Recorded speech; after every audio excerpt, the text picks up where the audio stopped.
Hello and welcome to Rally Report 86, the start of our daily live coverage of this year's Lombard RAC Rally.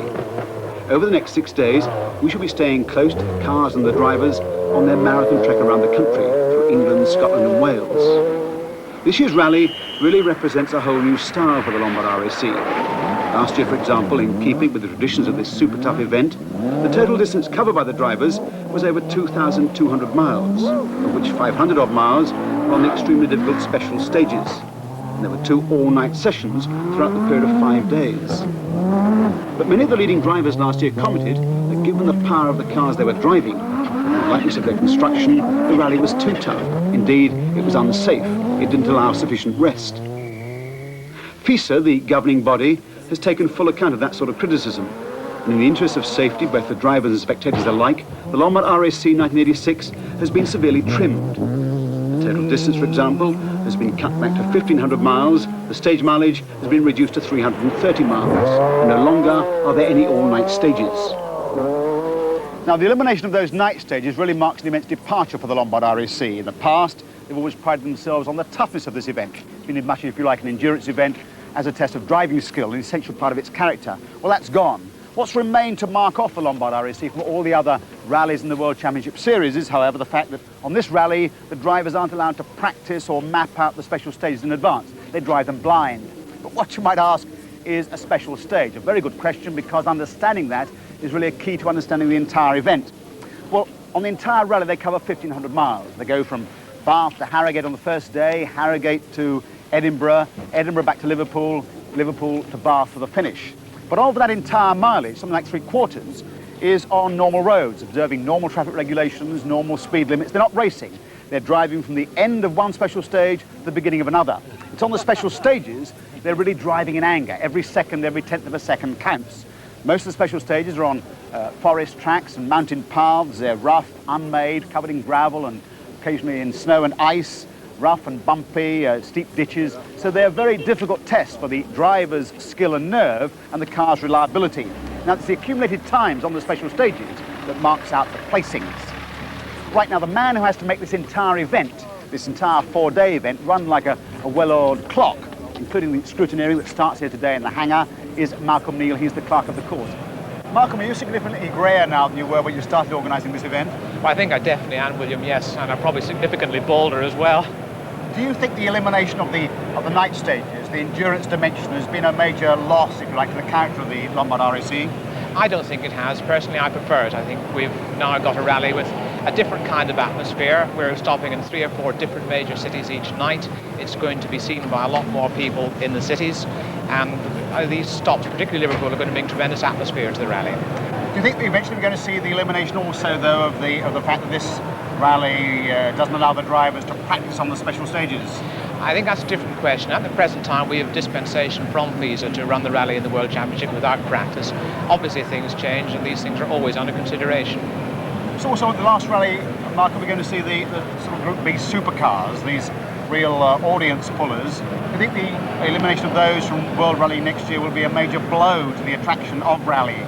No, I don't think so. I think next year we will see a little bit of a dip in the size of entries we have in rallying, but by 1988 and certainly by 1989 we'll still have a very, very high level of manufacturer interest, and the sport will be as exciting as ever. And finally, Malcolm, when do you next go to bed? Thursday morning? Yes, I think so.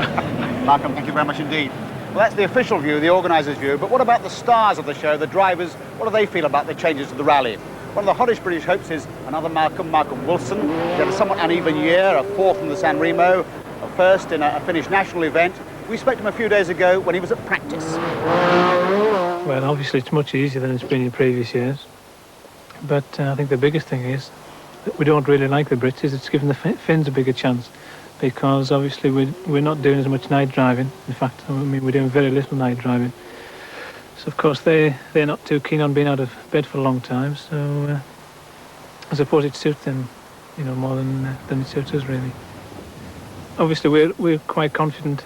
The whole of the Austin Rover team is quite confident, because we feel now with the San Remo rally that the cars are very competitive on gravel, and you know, everybody here would obviously like to go out on a high note by winning the RAC, the home event. And moving on to next year, I don't think that FISA have made the right decision but of course it is a step in the direction towards improving the safety by slowing the cars down, so it has to be an improvement, but I think long term it's not the answer. But unfortunately, with the regulations that's been brought about, it's put Austin Rover and Peugeot in a bad place because they haven't got a car that sort of suits the regulations. So it's a shame that two of the major manufacturers are going to be dropping out of the sport next year, probably at World Championship level. Well, I think for me it'll be like going back what? I think probably the last sort of equivalent to a Group A car I drove was the RS 2000 back in 1977. So obviously things have improved since then, and I think most Group A cars are going to be four-wheel drive. So the only thing is really that we'll be looking in a less power than what we've got at the moment. But I think eventually, in probably 12 months' time, you'll find that some manufacturers produce a Group A car that's got the same sort of horsepower that we've got now. The cars will probably be more evenly matched, and everybody will be trying to squeeze the last little ounce out of them. And I think the commitment, driving-wise, will be much greater than probably what it is in these current Group B cars. And they still haven't done what I think is the most important thing, and that is the banning of turbochargers to eliminate the fire risk. I mean, you see what happens to a Grand Prix car on a circuit, and there's a marshal posted at every 50 metres with an extinguisher. We could drive through all the forests throughout the UK, and you could be in the middle of a grease mountain and the car could catch fire.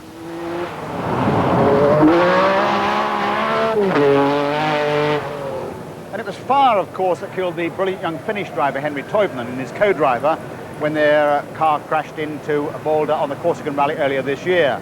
Now, it was that crash and those deaths that jerked the governing body FISA into action. They've banned the super powerful cars from rallying from next year. They've shortened the amount of special stages on all world rallies, and they've made overnight halts compulsory. Now, Michael, what are you doing specially on the Lombard RAC this year to keep cars and spectators apart? Well, we've done a lot. We've done a lot in the area of marshal training. We've got more marshals on the ground who are better trained.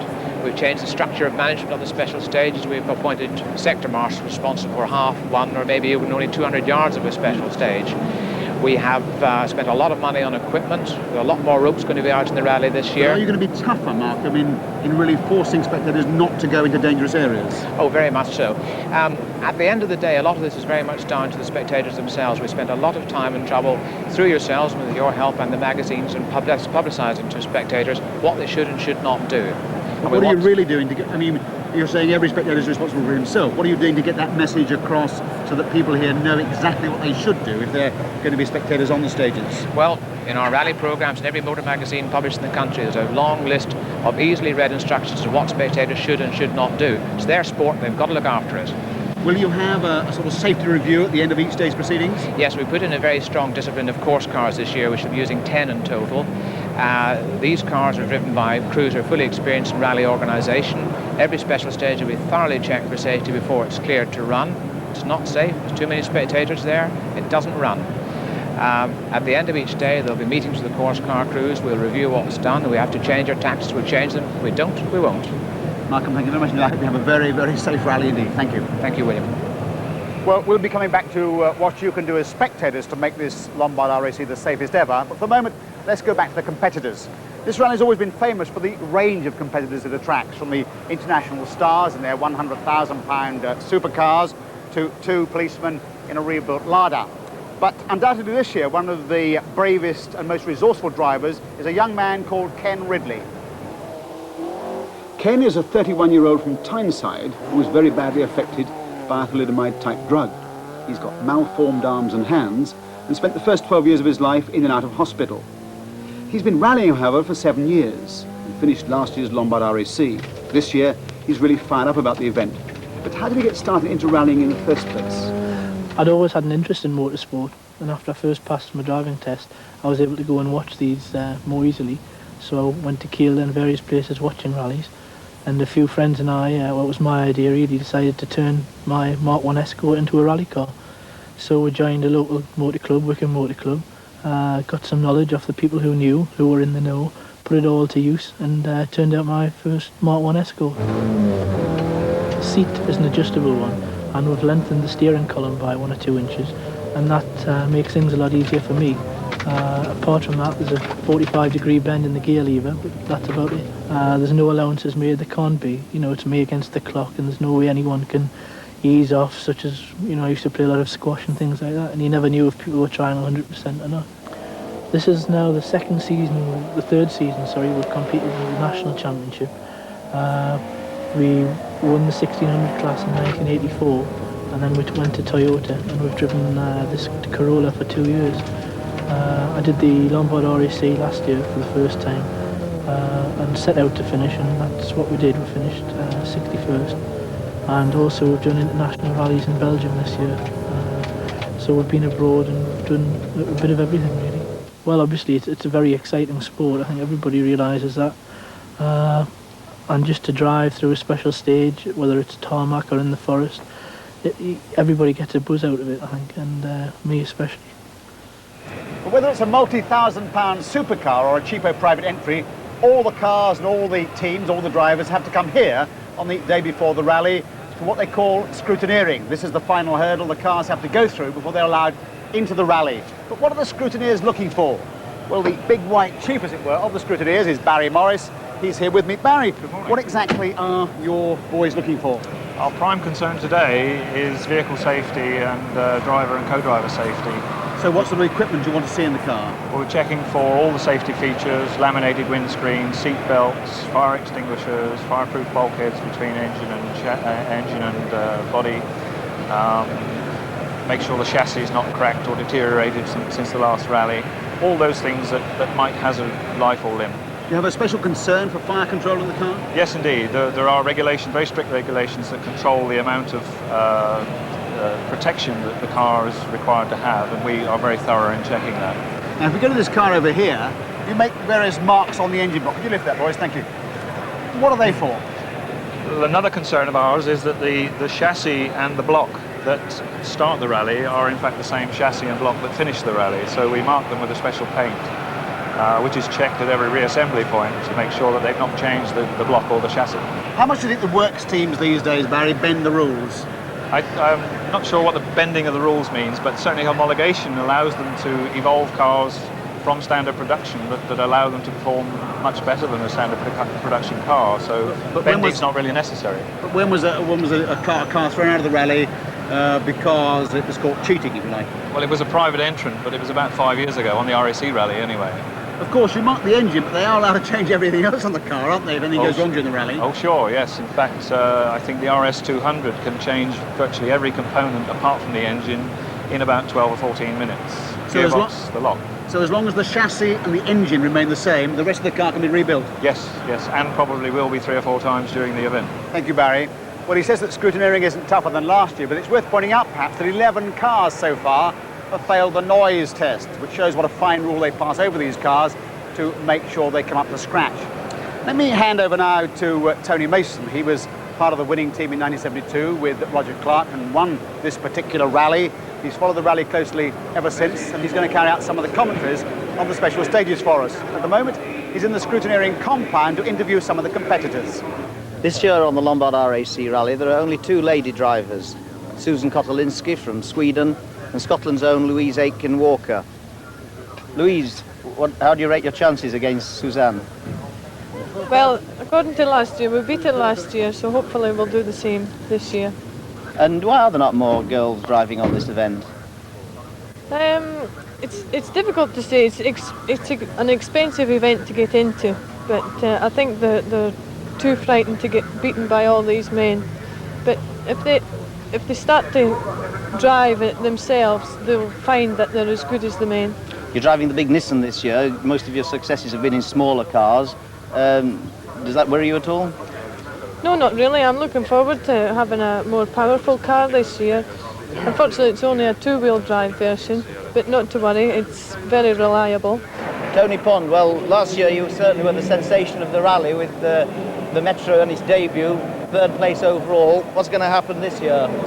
Well, sensation of the rally, but of course the other sensation was 2 Lanciers, which kind of eclipsed us. I suppose we were the British sensation and everybody supported the British car, jolly good thing as well. This year, a lot more Metros, a lot more chance of attacking for some of the drivers if they want to do that. I feel the car is going to be very competitive. I think it's done very well in the British Championships, National Championships, the Open Championship. The car seems to suit this country. I think it could do well. What particular tactics are you employing in the team? I mean, Malcolm Wilson is very fast. He set the pace at the start last year. Are there any tactics of that sort? Not really. I think every driver can do basically what he wants. It's a good thing about having so many cars. I mean, if Malcolm wants to go out and have a real crack, very good luck. I hope he wins the rally, because that would suit me if just one of these Metros wins, because 4 years of my life have been devoted to the car. I drove the first one, I'm driving the last one. I'd very much like to see one of them win the rally. And presumably you'd very much like to win the event, because it's alleged to be your very last rally. Is it true? Are you retiring? I would imagine it would be my very last RAC rally. I'd probably do some other type of rallies that would suit me. I've fairly not been very happy the way rallying has gone this year. I don't see it sorting itself out in the very near future. What do you mean, exactly? Well, I think the way Group B has evolved, it got far too quick. I think it was fairly obvious to most people who were involved, especially the drivers. And to do Portugal and be there with all the spectators and around when they had that horrific accident, and then again Henry Toivolinen's terrible accident later on in the year.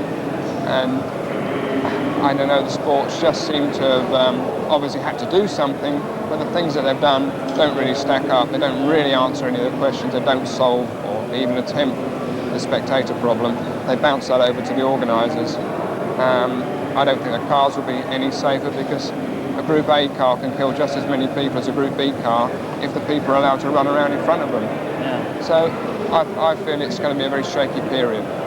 You've never won the Lombard RAC, and you've never won the World Drivers' Championship. So this year, I mean, there's going to be tremendous pressure on you.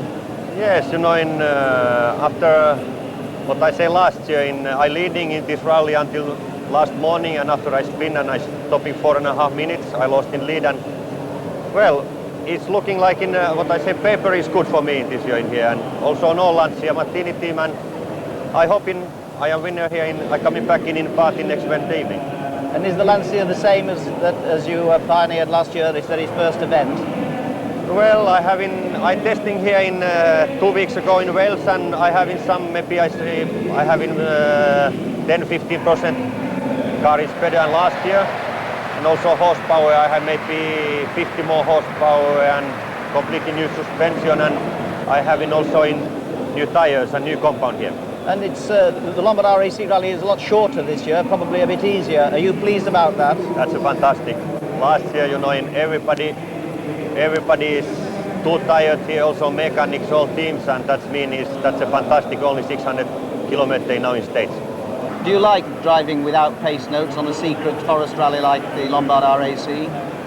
No, that I don't like so much, because it's quite dangerous without pace notes, because in here especially, because braking places are so slippy and the people are turning to arrows and you are really not sure that where you have to turn. But now really the rally is short, and you have enough time to sleep and relax between the rest hold, and I think it's for sure quite good, much better anyway than last year. You hit the headlines with wins in Africa, the East African Safari on your first attempt, and the Ivory Coast Rally also. Did you find converting to the four-wheel drive Peugeot very difficult? No, I thought that it's more difficult than it what really was when I started rallying, and I learned it quite quickly. The Monte Carlo was good rally to learn, and Swedish rally went quite well, what was second, and it was not so difficult what I thought at the beginning. Now, during the run-up to the rally, we ran a competition on Top Gear based on the viewers' knowledge of the rally itself and on safe driving technique. The winner was a young engineer from Chorley called Martin Lewis, and part of the prize was a weekend at Jan Churchill's rally school in Wales. We caught up with Martin as he was spraying the gravel around.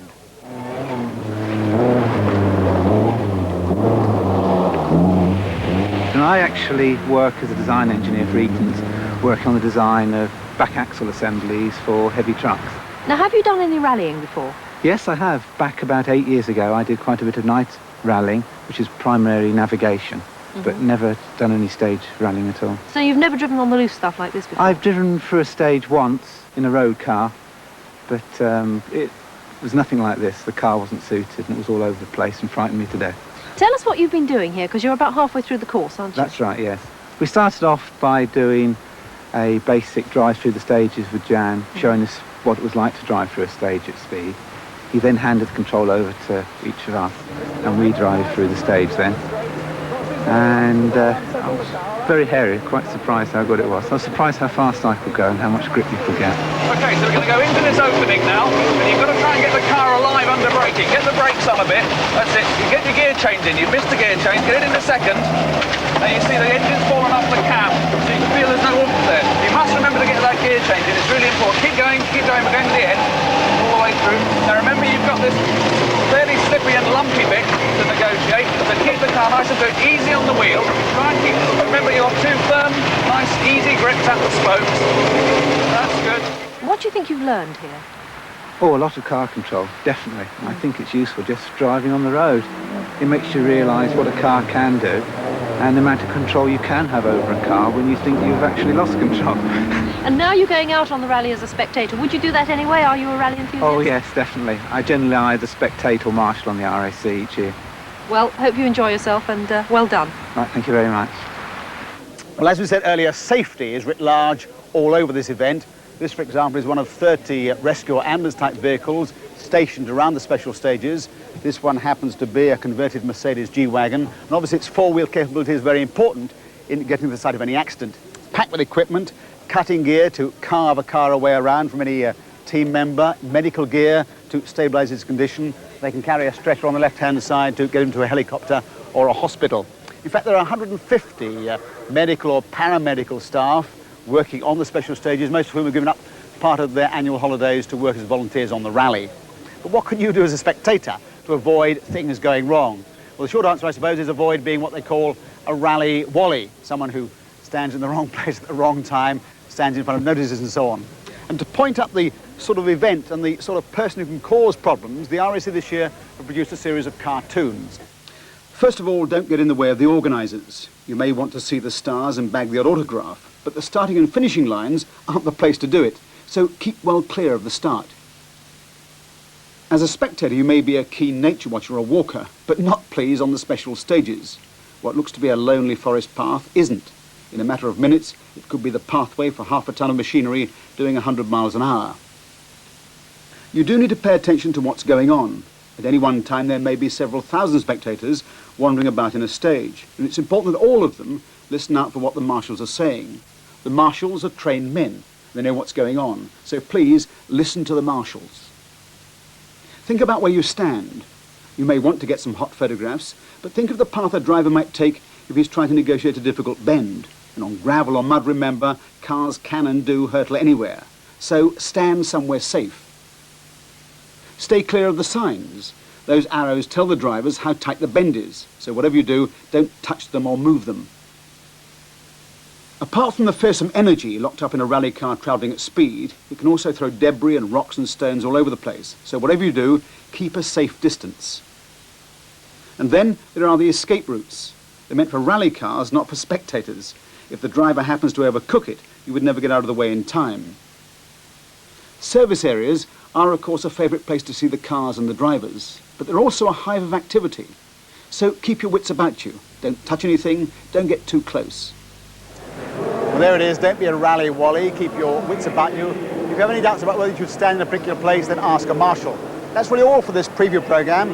We'll be back tomorrow at 9:25 a.m. sharp to watch the first stage live, and again at 10:05 in the evening to bring you up to date with the first day's events. You can also follow the rally on CFAX page 350. So see you again tomorrow at 9:25 a.m.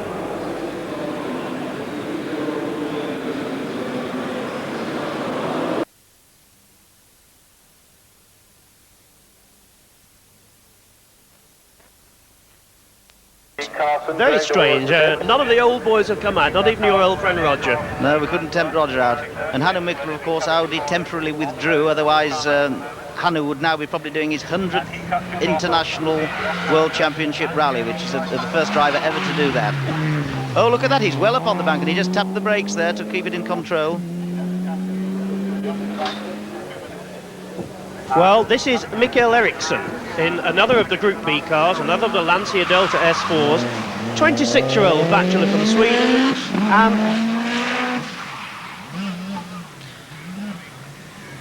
and a man who really will be hoping in this rally to win his place in Lancia permanently, yes. Don't you think? Yes, it's not a totally sure place, I think he'll have to be careful he doesn't emulate his teammate Marco on this particular stage, because he was pretty wild as Marco, I thought.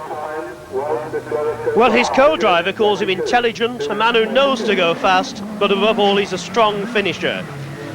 And his father was a rally champion too, wasn't he? I mean, he got the bug very young. Klaus Bilston, who is his co-driver, is a very successful and long-experienced co-driver. Well, here are the top 5, and here you see that Blomqvist's time was the fastest, but Kankkunen, who we didn't see the final time, is second fastest, followed by Salonen, the world champion, then Tony Pond, not a bad time that, and Marco Alain, despite his problems. And so with a Ford the fastest, what can Mikael Eriksson do for Lancia? A very important rally for him to establish himself, and if he finishes in the top 3, he'll get an A licence, which really puts him amongst the big boys. A very steady, sensible drive, this one, Tony. Over in the centre of the stage, going into the left-hander, approaching that downhill swoop.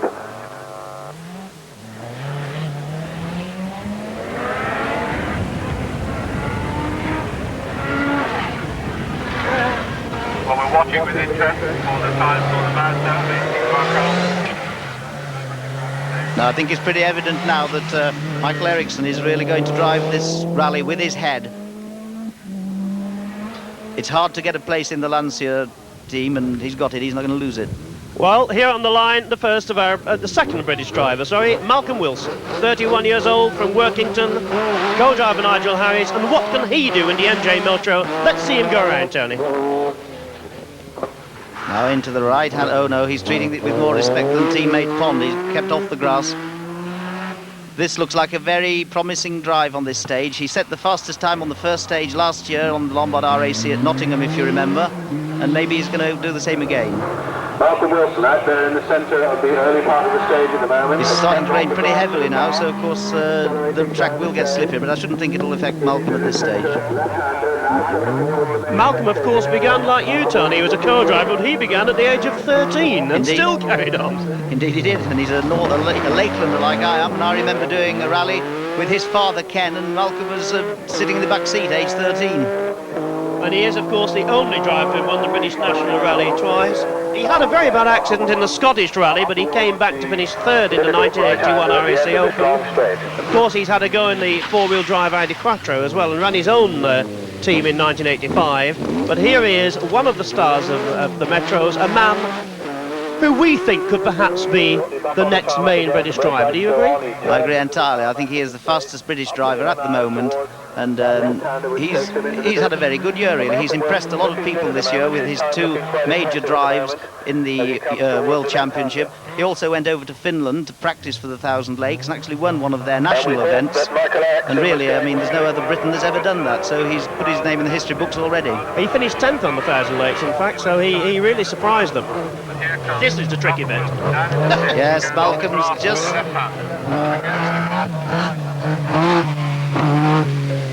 What the badminton gardeners are going to make of this, I do not know. Well, there'll be plenty of sale of lawn seed next week, I should think.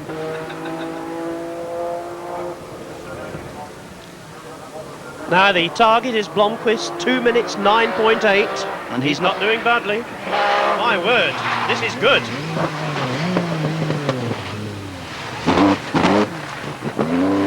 Flying finish.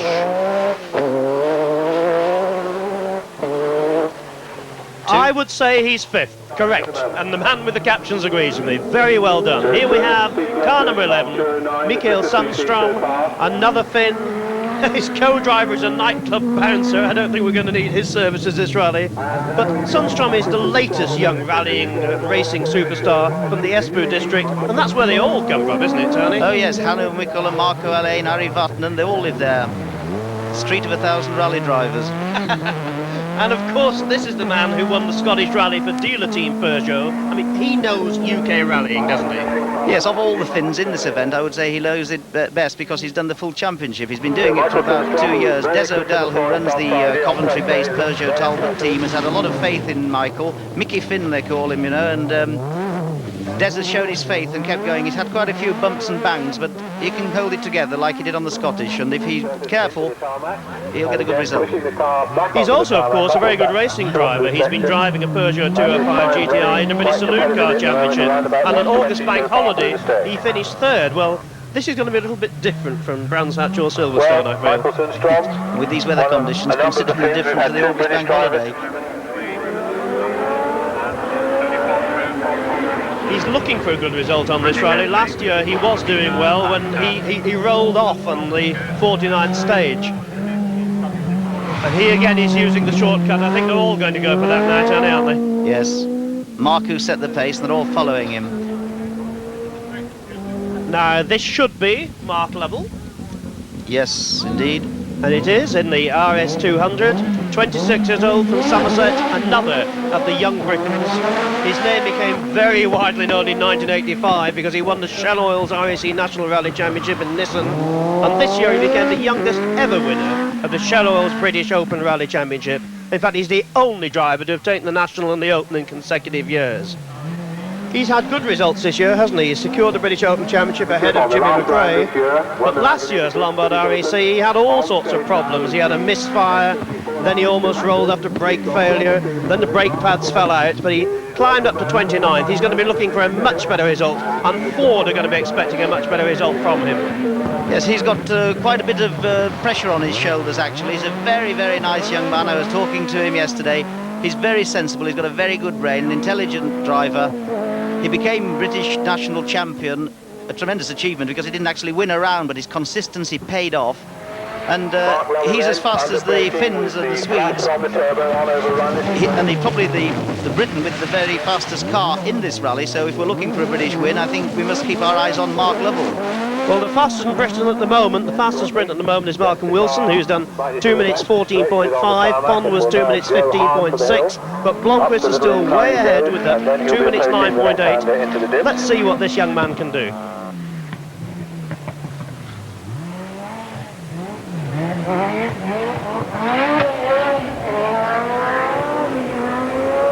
Watching for Mark Lovell now as he approaches that flank downhill section. Co-driver Roger Freeman's a solicitor, so he should keep all the paperwork in order anyway. And charge for it.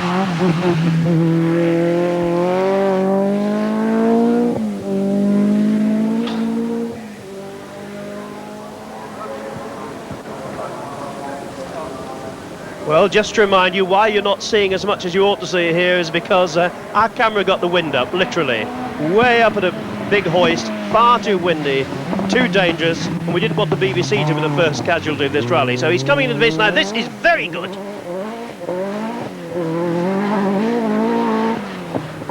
.213, that makes him the fastest of the Britons, 4th position overall, superb, and without any excitement. Yes. And here's another fast Brit, David Llewellyn now. The winner of the Circuit of Ireland, the first international win for a Metro, given to them by David Llewellyn, a farmer from Haverfordwest.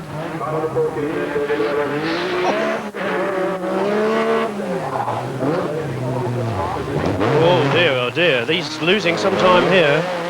New Welsh hero, only 26 years old. But this is a leaderboard with good news, as you can see, for Britain, with Mark Lovell already showing his pace, his 4th fastest, but Blomqvist, who didn't look so quick, really setting the pace there, and of course the championship leader, 2nd fastest. So I think there are something like 9 of these Metros in the event, aren't there? And David Llewellyn, another Brit who really wants to do well, and as you said earlier, gave the MG Metro its first ever international success when he won the Circuit of Ireland. He began with karting, which is not always the way for rally drivers. Not always, but it's pretty good practice. And also you'd be surprised how many farmers have become good rally drivers. They're really used to driving onto the grass and a bit of agricultural motoring, as David is demonstrating today. He's an all-round sportsman. In fact, he's represented Pembrokeshire at rugby. But this, I'm not sure. I think he's probably going to be slowest of the Brits. Oh. No, I think this is rather an untidy drive, really. It's neither one thing nor the other.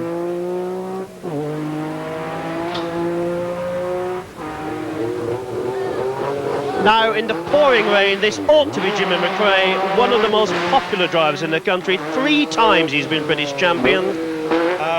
Unfortunately, he lost his title this year on the but a man who's very, very popular, isn't he? He is. He's amazingly popular because Jimmy, of course, is 43 years of age, didn't start rallying until he was 31, and he only started because he used to be a scramble rider, came watching a rally in Scotland, saw Roger Clark, and I believe I was sitting next to him at the time, and thought he'd take up this game. Jimmy McRae, the flying plumber, we call him, because he is a plumber and central heating engineer in Scotland. He's a professional rally driver and 4 times British champion.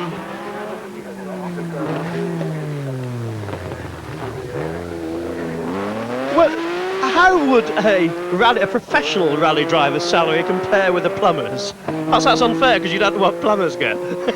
I should think he'd have to do a lot of central heating fitting to equal the amount that he gets paid by the team to drive the MG Metro.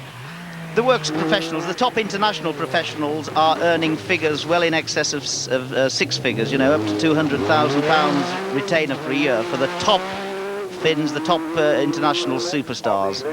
And yet in this event we have people who pay, what, £5,000 just to enter? Oh, absolutely, and we find people who save up all year and buy a car, build it up, save up the coupons, collect all the stamps at the petrol stations and carry on like that. What would the difference in prices of the cars be? I mean, we said £5,000 for someone to prepare a car to really have a serious go at this. Well, yes, exactly. That's the bottom end. And the top end, of course, these are 6-figure cars. There's no question about it. And the development budgets that go into them, it's virtually impossible to put a price on them, rather like a Formula 1 car, which you'll know very well, Barry. I think this is a steady drive, actually. I mean, I hold great hopes for Jimmy McRae's performance on this rally.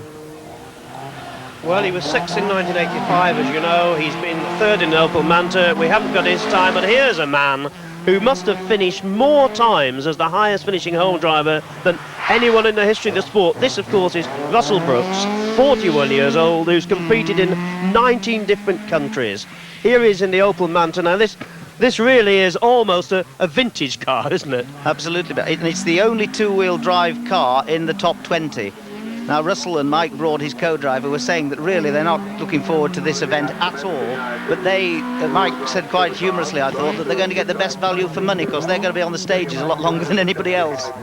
He was saying he didn't think he'd been in the top 20 when he got to Edinburgh, but I mean, Russell always finishes well. I mean, in last year's he finished 8th, but he's been one of the stalwarts of British rallying, hasn't he? He has. I remember the very, very early days, in the early 70s. He started off by driving his mother's Austin Westminster on a club event, then went on to Ford Mexico's, won the Mexico Championship, and really has achieved almost a cult following in the Midlands. He'll get a place in the top 10, though. I wouldn't be surprised. You know, Russell has got tenacity, determination, and he knows the forests of Britain so well.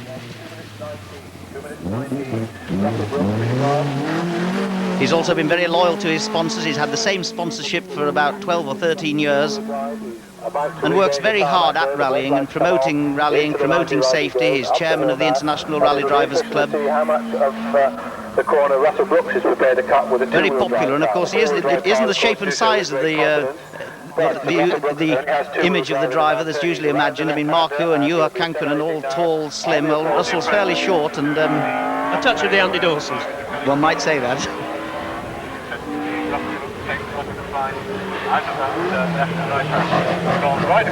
Well, just a reminder that that time on the left of your screen is Stig Blomqvist's time in the Ford.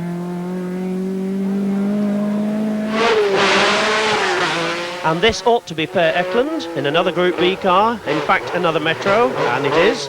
39-year-old Swede who really is one of the old school. Per just loves rallying. I don't think he's one of your highly paid professionals. I think he's a man who just loves rallying. And of course, in this event, he was 3rd in a Toyota in 1984. He was 4th last year. And most people are betting he'll be in the first 6 this year, Tony. Oh yes, I think he will. He does enjoy his rallying. He's vastly experienced. He was number 2 to Stig Blomqvist in the Saab team for many years, and he won the Swedish, and he was always just behind Stig. Very good supporter. He'll do very well on this stage, and the reason I say that is that his co-driver is Dave Whittock, who last year was one of the organisers of the Lombard RAC. But Dave Whittock lives in Bath, and so I should think during the early part of this year, Dave Whittock has been having a walk through the grounds of badminton, and he'll know it like the back of his hand to give Per all the help that he can. Well, he's had 22 years of rallying. I mean, he really knows what he's about, but he is, would it be fair to say, the steadiest of the Swedes? If there is such a thing as a steady Swede, I should say, Per, is it? Well, this year he's been busy. I mean, he was 7th in the 1,000 Lakes, he was 3rd in the Hundruck, he was 2nd in the Deutschland International. Unfortunately, that 4th place was just one out of getting him an A licence, but this is a man who will just carry on rallying until he stops enjoying it, won't he? Yes, and he's adapted to the little metro very well indeed, actually. Now, let's see his line on this one. I think we've established the route for the rest of the rally.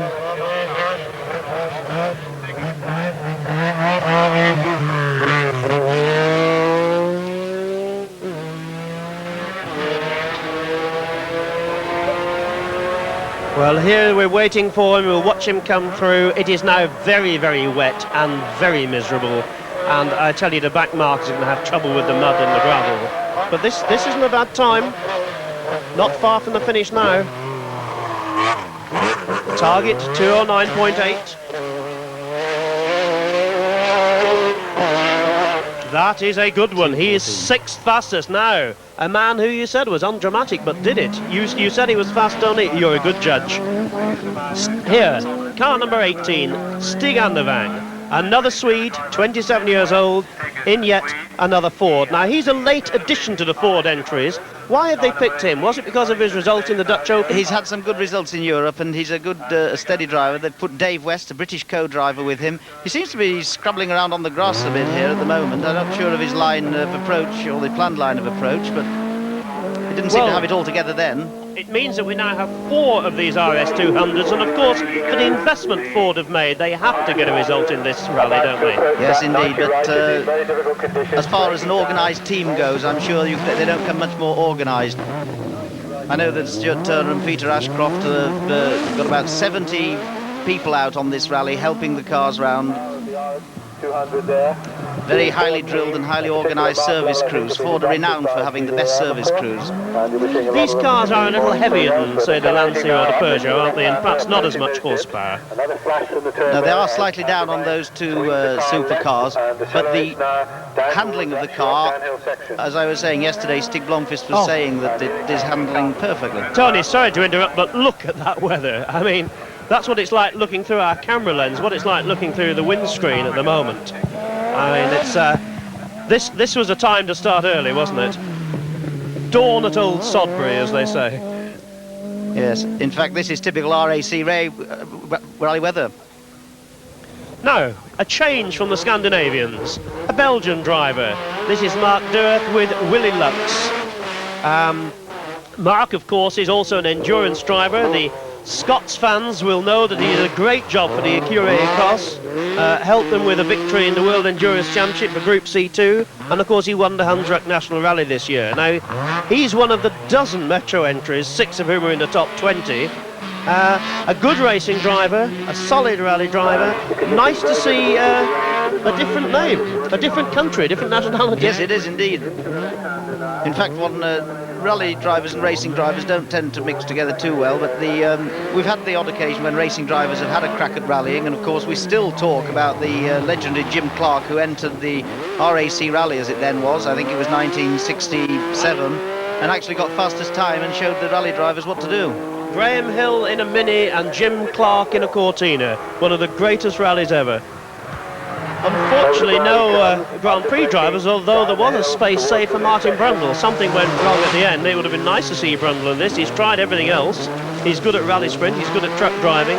But here is a man who's good at both disciplines, and perhaps might find himself against Tony Pond on a different sort of track next year.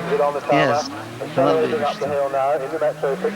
Tony Pond was telling us yesterday that this may be his last World Championship rally. He was looking serious at the World Touring Car Championship. He's still got unbelievable ability. This man, as we said, already has a gut butt, but look at those conditions.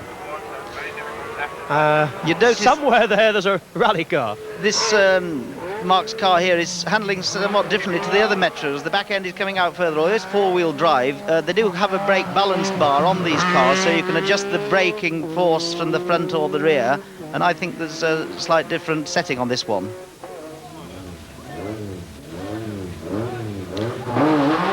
Well, Harry Toivonen. The name Toivonen, of course, was the winner here last year. He is, of course, the brother of Henri, who was killed in the rally this year, the accident that changed all the rules. He gave up rallying for a month, but he comes from an unbelievably strong rallying family, determined to carry on, and I think the name Toivonen will live on through this brother. Absolutely. And of course, Henry and Harry's father, Pauli Toivonen, was a European champion and won the Monte Carlo Rally 20 years ago. That was the famous headlights rally, wasn't it? We all remember that one. Oof. Well, that's different. Harry's co-driver is, of course, Neil Wilson, who is a Chester estate agent and was co-driver to Henry last year. Well, Neil Wilson knows what it's like to win this event. I'm sure he'd like nothing better than to take this other Toivonen into the first three, if not the first place. And a man who people believe has got all the hereditary talent. Oh, absolutely. Harry's had a very good year, really, this year. He's developed very well. He hasn't made any big clangers, and he's been kept on track very well by Neil, of course. So I'm sure many rally people will be wishing a successful rally to Toivonen, and let's hope he finishes at least in the first six.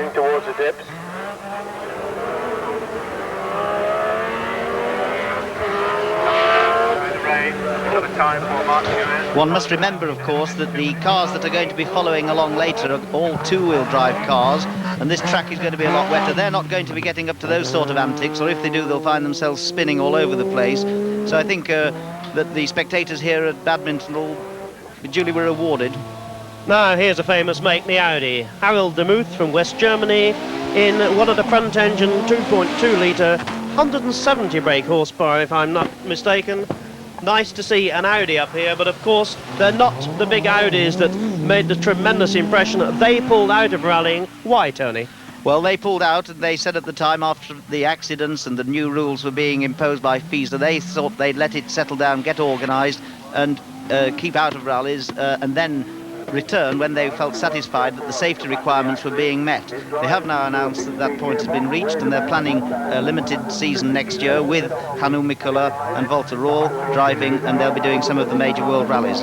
And of course Steve Blomqvist in an Audi won the 555 Hong Kong to Beijing rally this year, repeating the success of Mikkola. But there's no doubt at all that Audi are missed, aren't they? Oh, badly, yes. I mean, they really brought in the four-wheel drive phenomenon 1980, I think it was, and it really did change the face of rallying. And at the time, Hannu and Michel Mouton, Walter Röhrl were unbeatable. And of course this car is entered by David Sutton Motorsports. They've done a bit for rallying in this country, haven't they? Oh, they have a very organised, probably the most organised private team. They relocated from London up to Daventry last year, but they had a trouble year because, of course, with Audi pulling out, it left them with very little to do, although they do run the junior VW team as well. So a familiar shape, but not quite the familiar noise, and certainly not the familiar performance. I still think of Michel Mouton fighting the horsepower 2 years ago in the RAC rally. Yeah, speaking of which, we know that she announced her retirement last week, so Michelle never used to enjoy this rally, of course. She doesn't like a blind rally, she likes a pace note event, but she's now decided to take up a quieter living. Well, she certainly gave us value for money.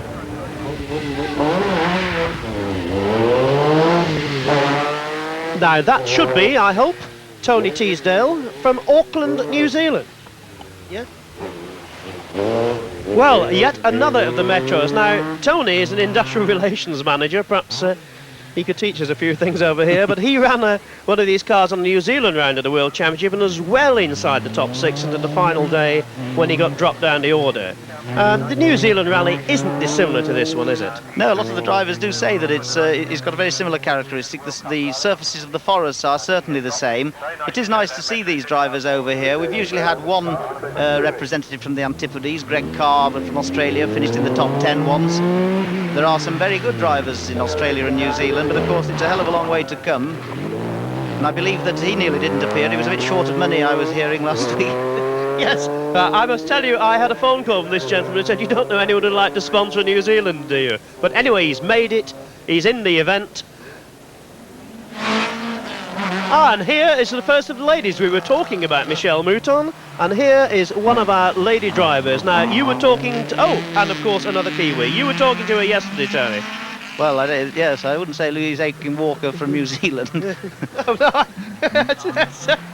thought that was a mistake too. But Louise, actually, yes, she is our best British driver, lady driver by far. We were talking to her yesterday. She's a plucky little girl. She is, in fact, married and lives in Cumbria now, but she was born and bred in the famous town of Duns in Scotland, and was actually taught to drive by Andrew Cowan. If you remember, Jim Clark and Andrew Cowan come from Duns, so does Louise. And she was the result of the Ford Find a Lady competition to find a lady driver. And really, she's magnificent and won a national event. Now this, of course, was the Find a Lady Driver competition where they used a psychologist to actually decide her characteristics, didn't they, which is something different. Absolutely, but of course one has to have the right psychological attitude to be in rallying. I'm not quite sure what it is, but you need to have it. But in 1983 she became the first woman to win a round of the UK Rally Championship. And now, of course, she's with Bill Blydenstein, another of the great old faithfuls of rallying. There are only two ladies in this rally this year, Susan Kotelinski from Sweden and Louise Aiken-Walker. Louise won the ladies class last year. Hope she may again. And so, as the conditions get worse, we've now seen the top 20 cars. We've seen lots of Swedes and lots of Finns, but it's a Swede who is certainly leading at the moment. There's Steve Blomqvist. He came out and straight away set a time that no one has matched. Blomqvist in the Ford. Second, Kankkunen, who is, of course, the man who is leading the World Championship. Salonen, the reigning World Champion, third. Mark Lovell, the best of the Brits. And Mikael Eriksson. Now, these are unofficial times. These are our times, but they're the best we've got at the moment, and tonight, of course, when we return to the air, we'll give you all the official times. And now, back to William Willard. Well, there it is, the first stage over in typical Lombard RAC weather, appalling and getting worse. Nice to see Stig Blomqvist there throwing down the gauntlet, and of course see Mark Lovell on the leaderboard.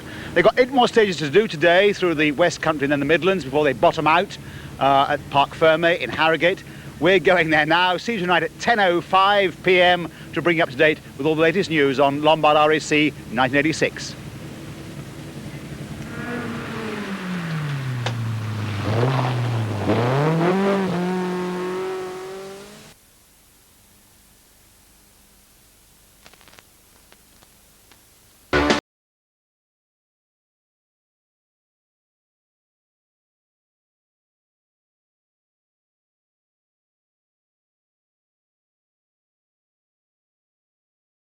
One down and 3 to go. The first day in this year's Lombard RAC Rally is over, and the cars are now pulling into the Parc Fermé here in Harrogate to be locked up for the night.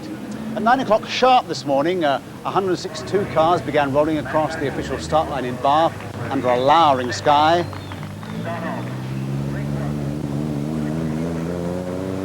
And since then, they completed 9 stages, starting at Badminton in a blinding rainstorm, going on up into the West Midlands and finishing up with 2 stages in the gathering darkness in North Yorkshire. Now, despite the atrocious conditions, thousands of spectators turned up to see the cars go through their paces. And as for the drivers, well, today the first day is often called Mickey Mouse Day because the stages are relatively short and the surfaces on the stages are really quite good. But anyone who saw the cars flying through all that rain and mud today, well, it was anything but mouse-like. Indeed, the predictions seem to be correct. It's going to be a really foot hard down on the floor rally right from the start. Okay, let's pick up the action then. Special stage 1, the rain is belting down. Our commentator is our old friend, Mary Gill. There could hardly have been a less friendly start to the rally than at Badminton. The rain made the famous eventing venue even more treacherous than anticipated, and world champion Timo Salonen was quickly showing his sideways cross-country skills. But it was the second man, Stig Blomqvist, who set the pace in the Ford RS200. Stig is the only past winner in the event, and he set an uncatchable time of 2 minutes 9 seconds.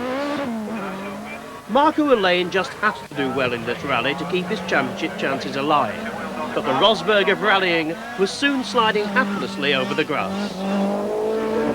There were 10,000 hardy spectators here to see the stars in action, and they were rewarded with this full focus spin by Callie Grunwald in the Ford.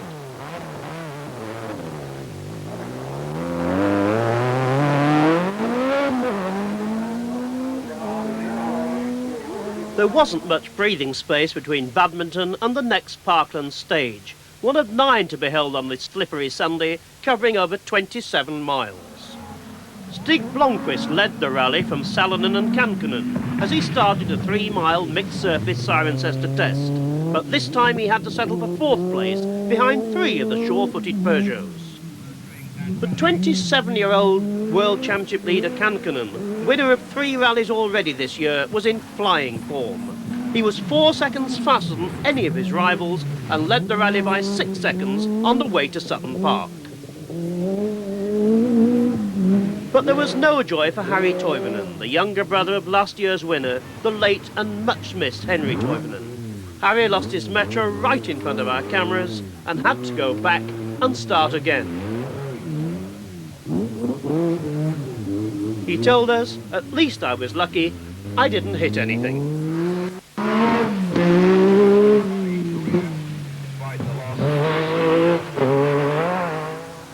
Now the rally headed up the motorway to the Midlands. This is a lady driver, Louise Aitken-Walker, who was discovered by a Ford Find a Lady Driver scheme.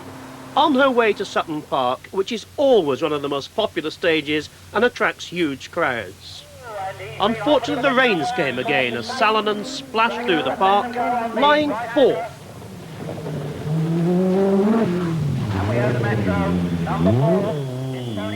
Tony Pond was earning the cheers of the 11,000 crowd. He was 5th fastest and 5th overall. Can he repeat his 3rd place of last year? Kankkunen had to settle for 2nd best here, but held his overall lead.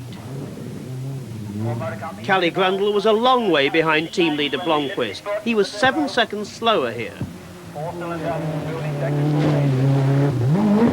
Mikael Eriksson was putting up a powerful performance. But the star here was Mikael Sunderstrom, fastest by 3 seconds.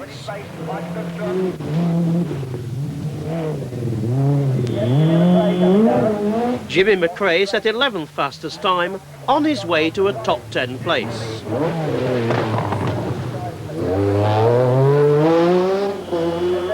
And here's Russell Brooks, fighting the elements without 4-wheel drive, but he was now lying 19th. What a performance. The 5th of the day's stages was a 3-mile mixture of tarmac and gravel near Stoke. Kankkunen had an 8-second lead at Trentham Gardens, but his filler cap came loose and he spun as fumes seeped into his car.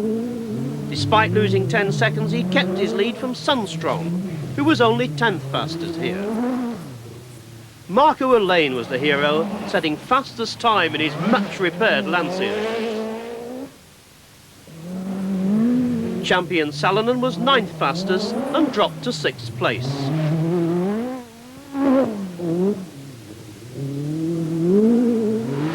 Jimmy McRae was flying along, 5th here and 9th overall in his Metro. It was indeed a great stage for the Brits. Malcolm Wilson was 3rd fastest and Tony Pond equalled Elaine's time.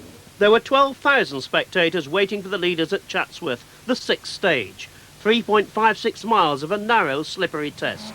Stig Blomqvist was really on song. He moved into 2nd place here with a 4th fastest time, and Sundstrom slipped to 3rd, 3 seconds behind him.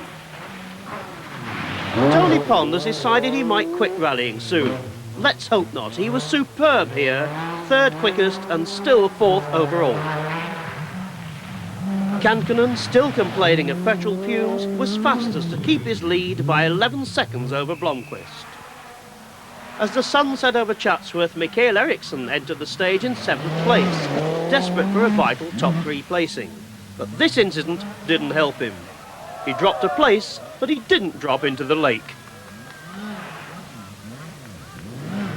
Well, Chatsworth was special stage 6, so 3 more stages to run before the close this evening. But before we look at this evening's leaderboard, let's go over to Sue Baker, who's in the regional rally headquarters. And she's been following some of the leading incidents and whoopses that have taken place on some of the special stages today.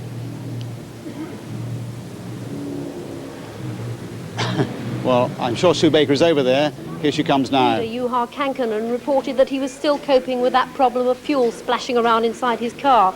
And it's been a difficult first day too for Louise Aitken-Walker. She went off the road on stage 3 and hit the car of an official rally doctor. Now, a passenger in that car was slightly hurt, and her car had a very crumpled front end, but she did continue in the rally. And it's been an amazing day for Suzanne Kotelinski, the Swedish girl. She was rallying in Germany yesterday. She drove back through the night. She snatched just a few hours sleep, and then she started off from Bath this morning in her Volvo Turbo. Pentti Ricola had a difficult time on the Cirencester stage. He drove the 3 miles of it with his Group A Astra stuck in 4th gear. He did manage to finish the stage, but then he had to have a gearbox change afterwards. And there were red faces in car 52. That's the Manta of Clive White and Ian Widdicombe. They managed to leave half their rally map books behind at the start. But the good news that's pleasing everyone here tonight is that Britain's Tony Pond has climbed up into 3rd place. Sue Baker there. Well, the top 5 positions on the leaderboard this evening. Juha Kankkunen has just got his nose in front of his arch rival Marco Alén in the Lancia. Pondy is tucked in behind in the Metro. Behind him is Stig Blomqvist in the Ford RS200. And then Timo Salonen, the reigning world champion in another Peugeot, is in 5th place. Now, a short while ago, I managed to grab a few moments with Juha Kankkunen as he put his car away for the night. And I asked him about that problem he'd had earlier in the day with his petrol tank and fumes getting into the car. Only on special stage number 5, the petrol cap was open and about 5 litre petrol came into the car. And that was quite bad because we have to stop 200 meters before the finish and open the doors to get some air because I couldn't even see the road anymore. But after that it's gone well. And waiting for tomorrow when we see the proper stages. Are you looking forward to Kielder in daylight for the first time? Yeah, Kielder is okay, daylight. Especially last year I was there and it was 2 times night time and icy and snow and everything. So now it should be quite interesting to go there. So everything seems set then for a battle royal tomorrow over the very tough stages through the Kielder Forest. But it's worth remembering, I think, they have only run 27 special stage miles so far. They still have 303 to go, so anything can happen. Very nice, however, to see, isn't it? There are so many Metros, 4 of them on the leaderboard. We also have a leader in Class N in Russell Morgan. We're off to Edinburgh. See you tomorrow night there at 10 minutes past 7 with all the day's coverage. Until then, good night.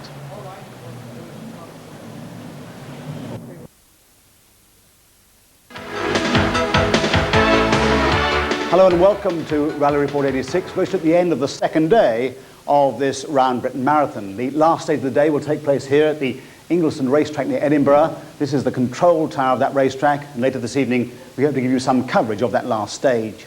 Well, if yesterday was somewhat Mickey Mouse in Tony Pond's words because they only covered 27 miles of the special stages, today was the really hard stuff. They had 68 miles to run up through the dreaded Kielder Forest and on into the border country, and once again Kielder proved why it has such a fearsome reputation.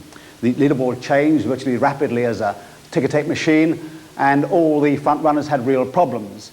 We pick up the action, however, at Harrogate this morning at 7:30. 139 cars came to the start line. We pick up the action at Special Stage 10. Barry Gill commentating. Survivors had the luxury of a night's sleep in Harrogate before setting off along the road to nearby Harewood Hill. This famous hill climb venue offers a mixture of gravel and asphalt with a very tricky hairpin.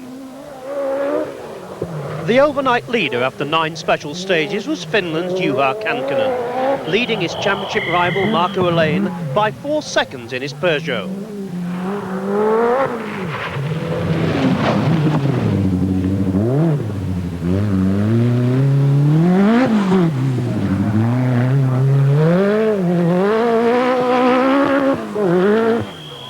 But on this 2-mile stage, Marco Alén in the Lancia clocked fastest time at 2 minutes 44 seconds, despite clipping a pile of tyres. This moved him to within 3 seconds of the man he has to beat. 3rd overall overnight, to the joy of British fans, was Tony Pond in the Metro. But here at Harewood, he was caught out. He spun and slipped down to placings to 5th. 4th at the start of the day was Stig Blomqvist, the only past winner in the rally.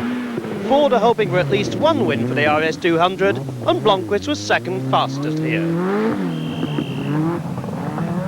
World champion Timo Salonen started the day in 5th place, having already led Peugeot to the World Manufacturers' Championship this year. But he was beaten again by Kankkunen here, but still moved into 4th place. Michael Sandstrom has already won the Scottish Rally this year. Now he seeks a World Championship placing. But he was only 12th fastest on this stage, but still holds 6th place overall. Mikael Eriksson actually went to the Lancia team boss Fiorio to ask him for a drive and got it. 7th overall, he was 6th fastest on this stage.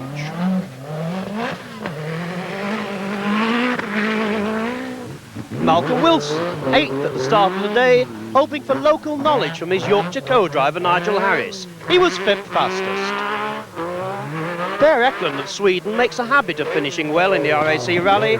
3rd in 1984, 4th last year. He was 9th overall this morning. 10th overall, hoping to put no fewer than 4 Metros in the top 10, was Jimmy McRae, heading happily back to his native Scotland. The Welshman, David Llewellyn, had problems with a broken bonnet pin, but somehow managed to see well enough to clock a 2-minute 49-second time and move into 12th place. Somerset's Mark Lovell is another British hero. He was very fast here and left the stage in 15th place. The first proper forest stage of the rally was Stang near Scotch Corner. Timo Salonen has not had the best of years as world champion, with just 1 win in his native Finland. But he was in great form here, 2 seconds faster than any other driver, with a 3-minute 25-second time.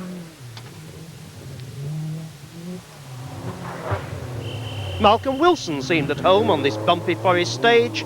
He promoted himself to 7th place overall, with a 3-minute 27-second flyer. Stig Blomqvist changed a turbo on his Ford RS200 before starting the stage, and then proceeded to thank the Ford mechanics with a time of 3 minutes 28 seconds.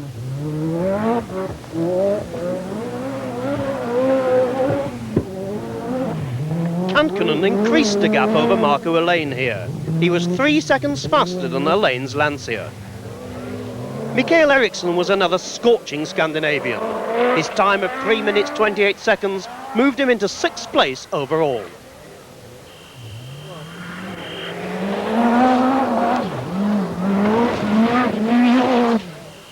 Kalle Grundle has given the Ford team their best placing this year, 3rd in Sweden. He put up one of his best times here and put himself back on the leaderboard in 10th place.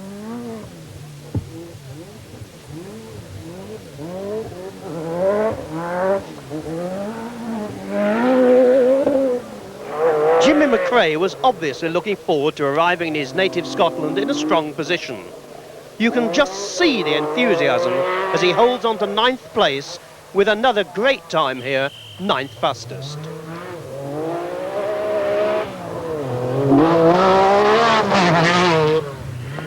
Marco Elaine has only had 1 win since 1984 at San Remo, but he has stayed faithful to Lancia and always gives good value. Tony Pond was really fighting back in the Metro. He remains one of the nimblest and the neatest drivers. Just watch his style here as he clocked 10th equal fastest time.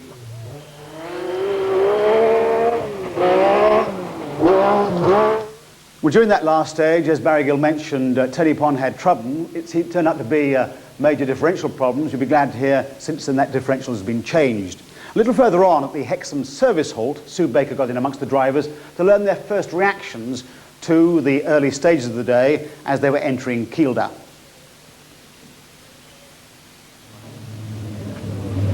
Mikael, what sort of a morning have you had? Quite well, actually. Not really bad. We lost the brakes in the middle of the last stage. Had a little bit fading and had to pump many times in for every corner. But, I mean, it's rally. Did that give you any alarming moments? No. Yeah, yes, one. I have to brake with the gears. That must have been exciting for your co-driver. Yeah, and also for me.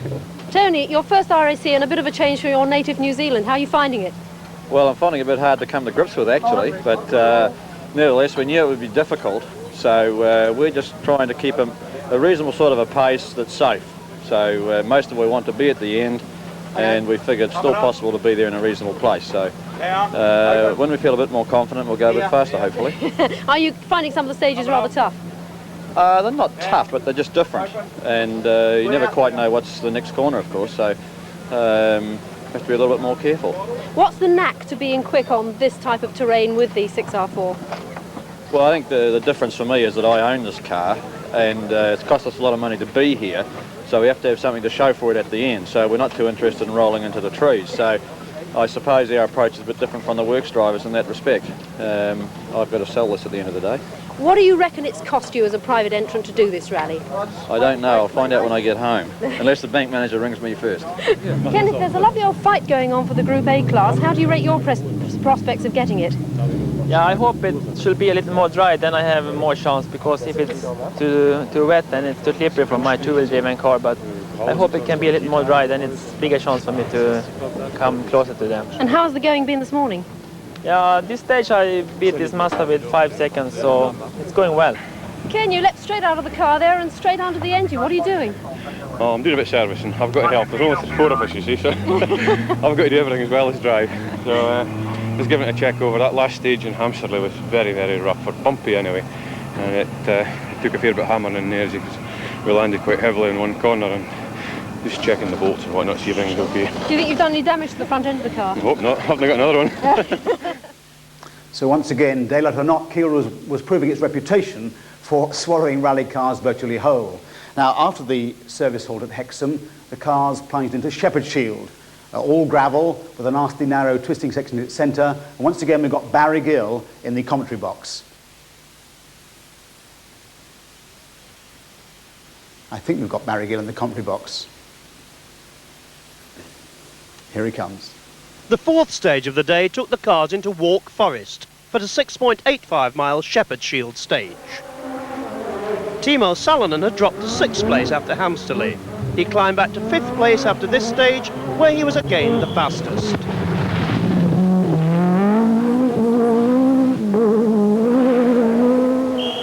Stig Blomqvist has suffered a puncture at Hamsterley, and he was now lying way back in 9th place.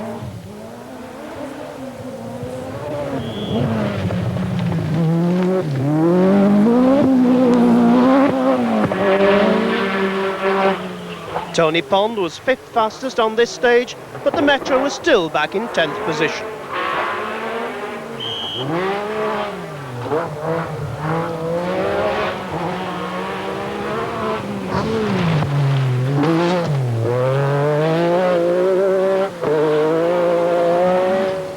Marco Elaine was only 10th fastest here and was now 27 seconds behind Kankkunen.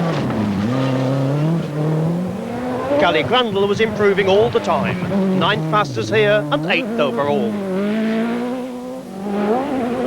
Juha Kankkunen was consolidating his lead, 2nd fastest here and seemingly totally untroubled. The performance of the day at this point was undoubtedly young Ericsson, now lying 3rd overall, but chased strongly by Malcolm Wilson. The thousands who flocked to Kiel the Forest saw the rally reach crunch point in more ways than one. There were punches and spins galore, which saw Salonen emerge, sharing the lead with Marco Elaine. Tony Pond accelerated back to 8th place.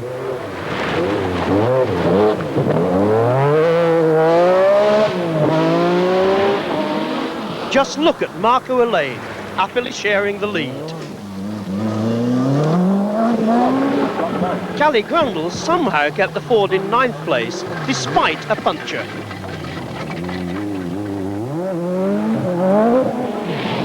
But poor old Kankkunen had a nightmare, dropping back to 3rd place. Ericsson holding 4th place.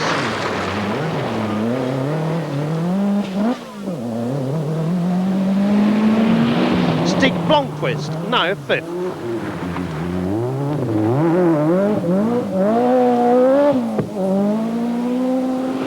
But watch Carlson's Group A Mazda, now a tremendous 10th.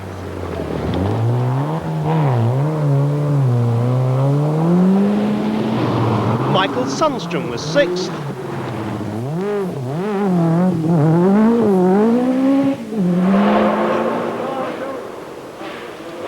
And here comes Jimmy McRae, heading to Scotland in 7th place in the Metro.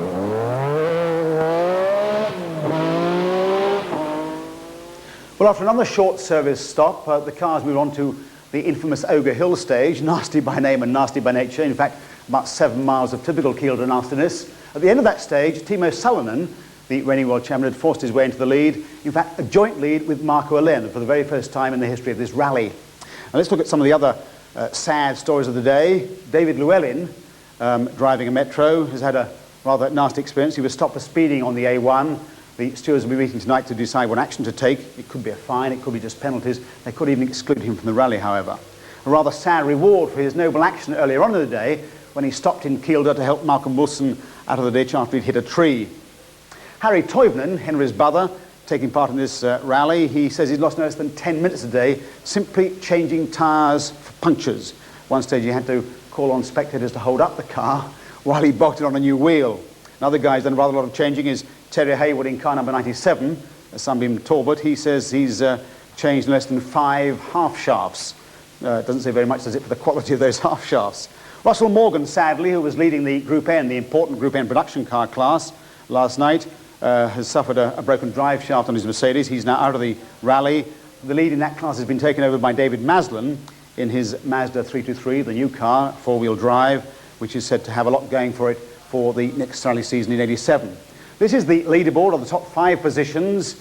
We've got Timo Salonen, the reigning world champion, in first position, closely followed by Michael Eriksson driving the Lancia S4. Marco Alén and Juha Kankkunen are fighting out their battle just behind. And then we've got Michael Sundstrom in the privately financed Peugeot just behind him.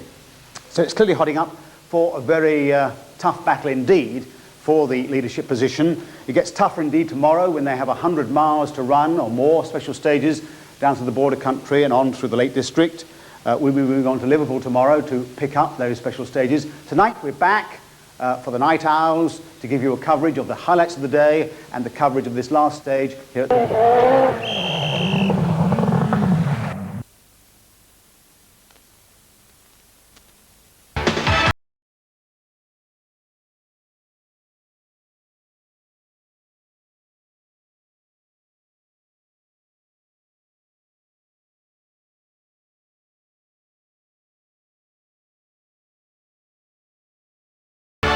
Well, as the rain pours down relentlessly on the cars locked up in the Park Fermé here in Liverpool, we can pick up the threads of yet another day of extraordinary drama in this year's Lombard RAC Rally.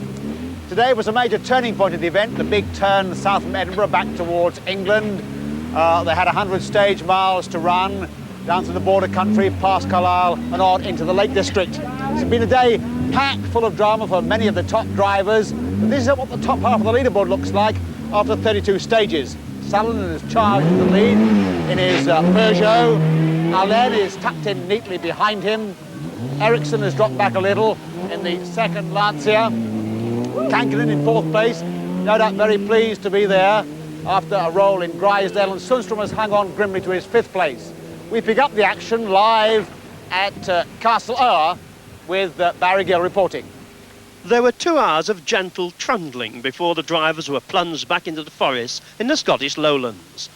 Overnight leader Mikael Eriksson had told us there are too many bends ahead and too many good drivers behind to think of a victory yet.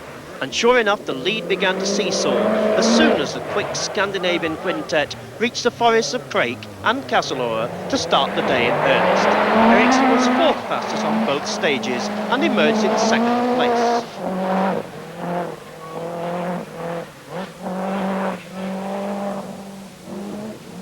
Timo Salonen in the Peugeot started the day 2 seconds behind Eriksson, but was soon to find himself threatened by his Peugeot teammate Kankkunen and the Lancia star Marco Alén. He was 4th after these 2 stages.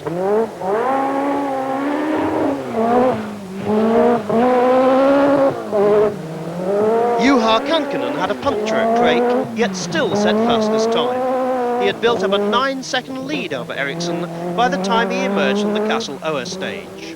Stig Blomqvist had battled back to 6th place in the leading Ford RS200. He is, of course, the only former winner of the rally, and a fast time at Craik moved him into 5th place, with his teammate Grundle following up in 8th spot. Jimmy McRae, who had been 7th overnight, ran out of luck on the very first stage with a puncture. He was more than half a minute slower than the leaders. His crew had changed the distributor, the engine electrics and the fuel injectors, but he was back on the pace at Castle Ur.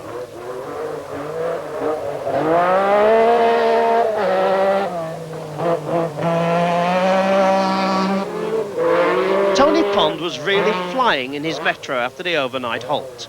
He was 3rd fastest at Craik and averaged over 60 miles an hour at Castle Ur to move up into 7th place overall. David Llewellyn was doubtless relieved to hear that the organisers had fined him only £120 after his tangle with the law yesterday. But the Welshman had no speeding problems in the forest. He clocked 8th fastest time in Craik. In fact, he's showing the form which had helped him give the Metro its first international success in the Circuit of Ireland. There were problems at Craik, though, for Ingvar Carlsen, who was not only leading Group A, but had started a day in 17th place. The intercooler split on his Mazda, and he lost 50 seconds to his arch-rival for Group A honours, Lassie Lampe, in the Audi. This is 30-year-old Kenneth Eriksson in his Volkswagen Golf GTI. Already a world record-holding motorcyclist, he proved here why he had become the first Group A world champion on 4 wheels.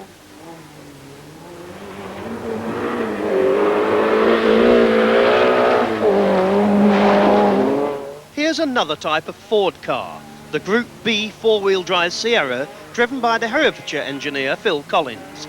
This is the sort of car we shall see a lot of next year.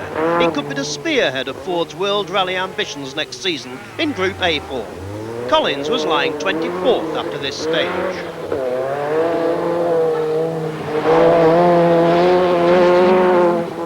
Despite all her problems on the first day, Louise Aitken-Walker was still going well in her Nissan 240 RS.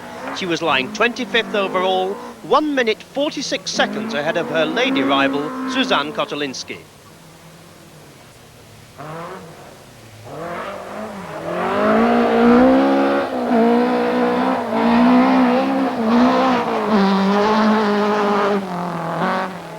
They call this car the surprising Skoda, but perhaps it was no surprise that Ladislav Krecek was leading his class. The team are aiming for their incredible 14th consecutive class win in this rally. At this stage, he was 26th overall. Twigley's was the 3rd forest stage of the day. It offered hazards of gravel, fire breaks and narrow bridges. But Mikael Eriksson was 4th fastest over the 6.23 miles.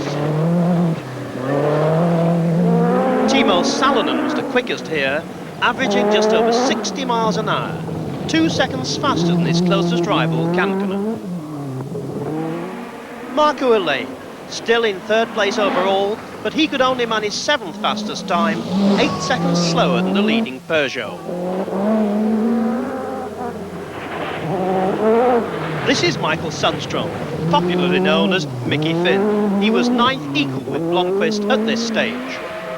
Jimmy McRae and Tony Pond were chasing each other through the forest in 6th and 7th spots. They would share 5th equal time here, but no wonder the Finns were doing well. The wet, greasy conditions were reminiscent of the Thousand Lakes Rally.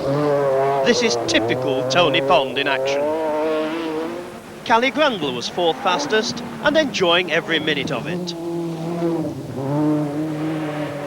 Per Eklund, a firm fan of this event, was still holding on to a top 10 placing in his Metro. The highest placed Audi, a difference from other years, was Harold Demuth of Germany in the David Sutton prepared car. The Scottish national champion, David Gillanders, was driving a very special Metro, with its engine adapted to next year's regulations. He was lying 13th. Harry Toivonen was still going well, enjoying the finished conditions. To no one's surprise, Russell Brooks was the fastest of the 2-wheel drive cars. Here he was in 14th place in the faithful Opel Manta. Air traffic controller Ken Wood, the SO Scottish Rally champion, flying low in his Metro, but in 16th place. The Kershope and Lowther stages brought snow, but also dramatic changes. Ericsson retook the lead here. He was 5 seconds faster than any other driver, but just look at the conditions.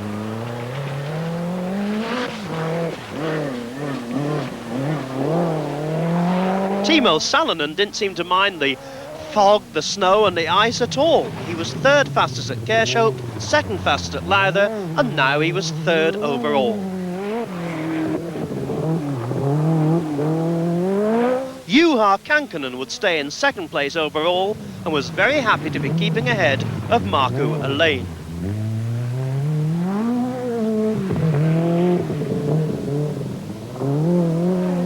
Michael Sundström, another Finn from the Espoo district, loved this weather. He was 7th fastest and still 8th fastest overall. But Sweden's Stig Blomqvist was about to run out of luck. At the end of the Kershope stage, his engine was smoking and he would walk sadly out of Lowther, his rally over, so there'll be a new name on the cup. In contrast, Jimmy McRae was going splendidly. He was fastest on the roads he knows so well and emerged from Lowther 5th overall in his Metro. Tony Pond was not enjoying himself. 6 miles from the end of the Kershope stage, a front differential broke and he dropped down to 8th place.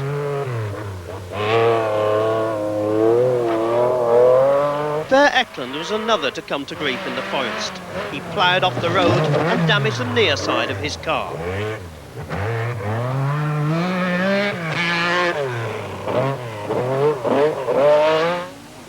Harold Demuth brought back happy memories for Audi. When they got to the friendly Lowther Park, he was 10th fastest in the David Sutton entered Quattro. David Llewellyn seemed to like the forest all right.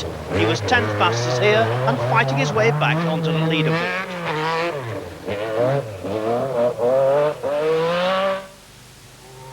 The MG Metro people must have been very pleased with the progress of Gillanders in their new car, promising well for next season.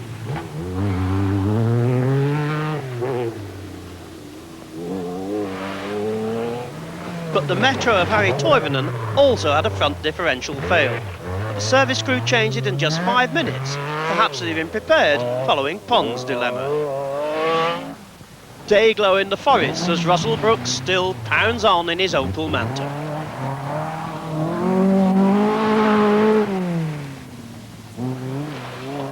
Let's take a look for a moment at the Group A battle. Ingvar Carlsson in the Mazda was struggling to make up for his early problems. Now he found himself 23 seconds behind his fiercest rival, Lassi Lampi, in the Audi Quattro.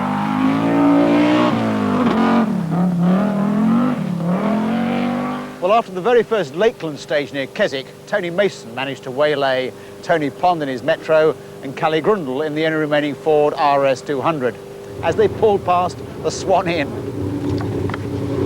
Tony, that was the first Lakeland stage. How did you like it? That's a good one. Nice, yeah, big drops. Good fun. You like big drops? Why not? It suits out of fashion when you get to the bottom. That's the helicopter pilot in you. Yeah, it must be. Okay. Kalle, how's it, that was the first of the Lakeland stages. How did you like that? It's nice to be here. It's twisty and nice road, so I love it. Just like Sweden? Yeah, it's more like Scandinavian than the stages before, so now it's really fun to drive. Just down the road from where Tony Mason spoke to those drivers, there is the Withup stage, a very short but very hairy forest stage with lots of steep drops to swallow up the unwary car. Barry Gill again does the commentating. Withup on the edge of Lake Bassenthwaite offered a 3-mile challenge with some chilling fresh air corners. After all the dramas, it began to look as if Mikael Eriksson, second fastest here, would finish another day at the top of the leaderboard. World champion Timo Salonen was a full 4 seconds slower than Eriksson here, but still holding 3rd place. Markku Alén in the Lancia was sensational, 4 seconds faster than any other driver. Kankkunen had his hairiest moment of the day.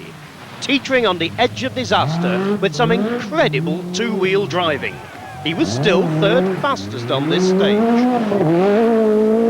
Mikael Sundström is once again amongst the pacemakers, proving he can handle the extra power of the full works car. Jimmy McRae was still the top British driver, tidy as ever and still in 5th place overall. Tony Pond told us he was enjoying every second of the Lakeland stages. He was in 8th place.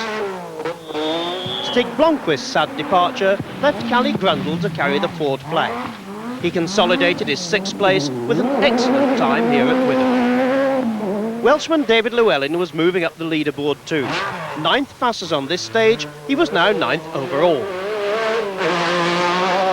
Another Welshman going well was Glyn Jones in the Opel Manta. He finished 18th last year at his first attempt and was again 18th at the end of this stage.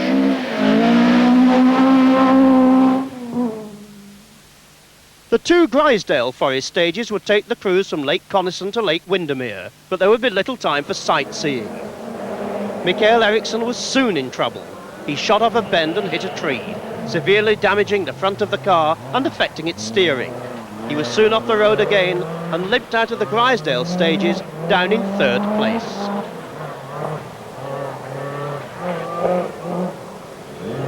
Timo Salonen had no such misfortune.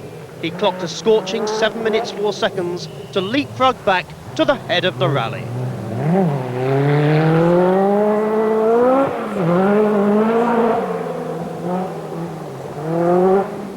Marco Lane in the Lancia was even faster.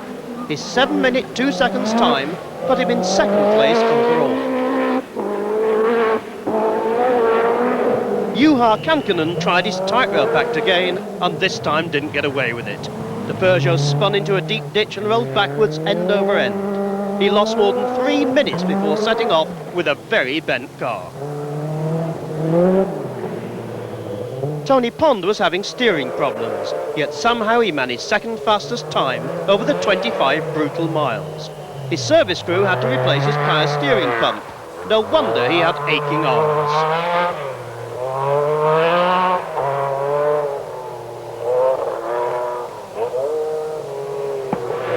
Jimmy McRae will want to forget Grisdale. He had 2 punctures and lost 4 minutes. Not his lucky time.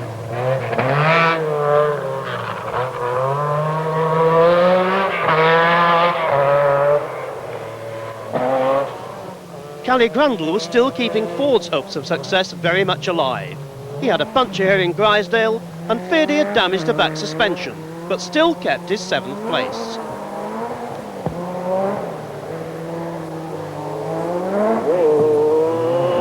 Harold Demuth, the 36-year-old German driver, may only have 170 horsepower in his Audi, but his determination gave him his 8th fastest time here and 11th place overall.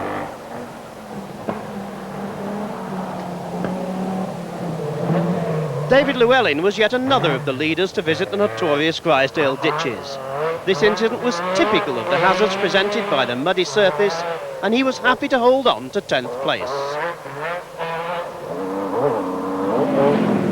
Grisdale was also a grim experience for Lassi Lampi, who had been leading the Group A battle. He had to cover the whole stage with a broken drive shaft and dropped to 15th place, 2 places behind Ingvar Carlsson. Well, Grisdale seems to be acquiring a reputation almost as fearsome as that of Kielder for breaking rally cars. After they'd been through that stage, Kankkunen wasn't the only driver who was breathing pretty hard, and once again Tony Mason managed to dive amongst them with the microphone. Anche un po' cioccolato. Marku, how was the Grisdale stage? Well, now it's coming quite well, you know. Anyway, very slippery all the time and everybody go like hell. But no problem. No problem. I hope it's going well like Mikael Eriksson went off the road for 1.5 minutes. Yeah, I see in line here. So now you are 2nd again. I don't know, maybe yes. But still long way.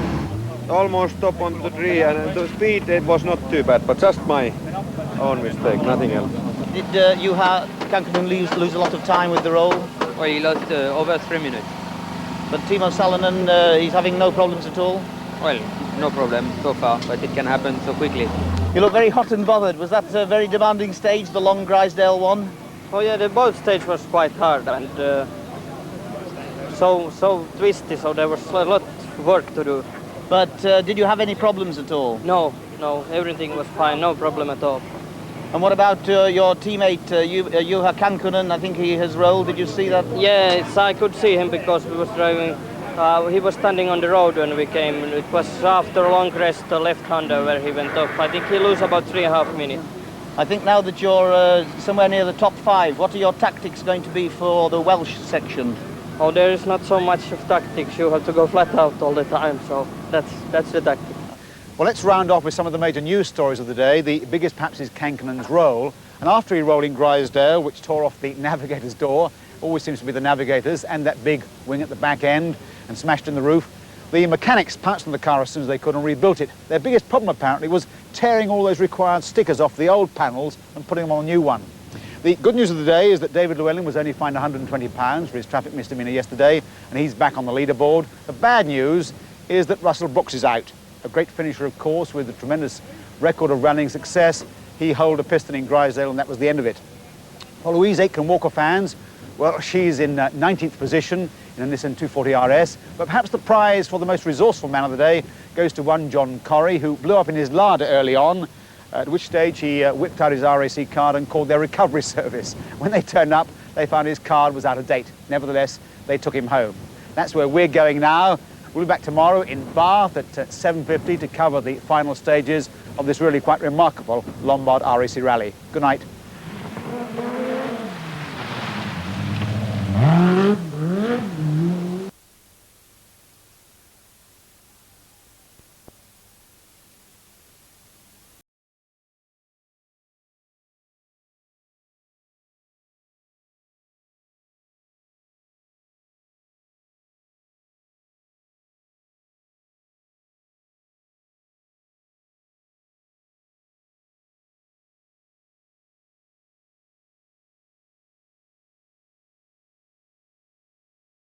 Well, here we are on the winning line at Bath, waiting for the final cars to arrive from the stage, the last stage of this rally. And as you might expect, it's drizzling. This rally was baptised in torrential rain on the very first day at Badminton. Today it was almost washed away by the rain on the final charge down through the Welsh Forest from Liverpool.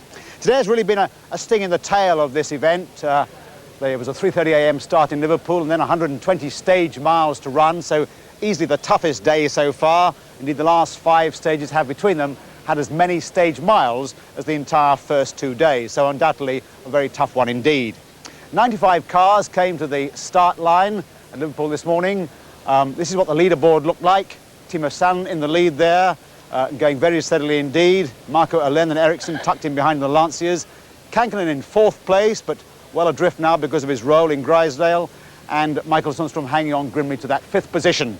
We pick up the action at Clocainog, where Tony Mason spoke to some of the drivers about their views of the day ahead.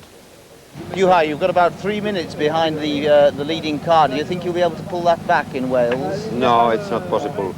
But I just try to keep my 4th place if it's possible then. Was the car very badly damaged when you crashed in the Lake District? Oh, not really, but okay, it was a little bit, but we lose time on that stage quite a lot, but on the next one also because we didn't have windscreen and those, and it was raining and it was quite difficult to drive. How are you going to pace yourself? Are you just going to go absolutely flat out to try to get back any time, or is the team tactics? Not absolutely flat out, but quite fast to try to keep them behind. Jimmy, you were on record as saying that you thought this year's Lombard RAC was going to be very easy. Do you have you changed your views? Well, everything was going according to plan up till Grizedale, and we had one puncture, we stopped and changed it, then immediately after that we had another one, so we had to drive 10 miles on a puncture, which didn't do the car much good either. We had to put new front suspension struts and things on it last night, so hopefully when we leave here the car will be right for the Welsh stages.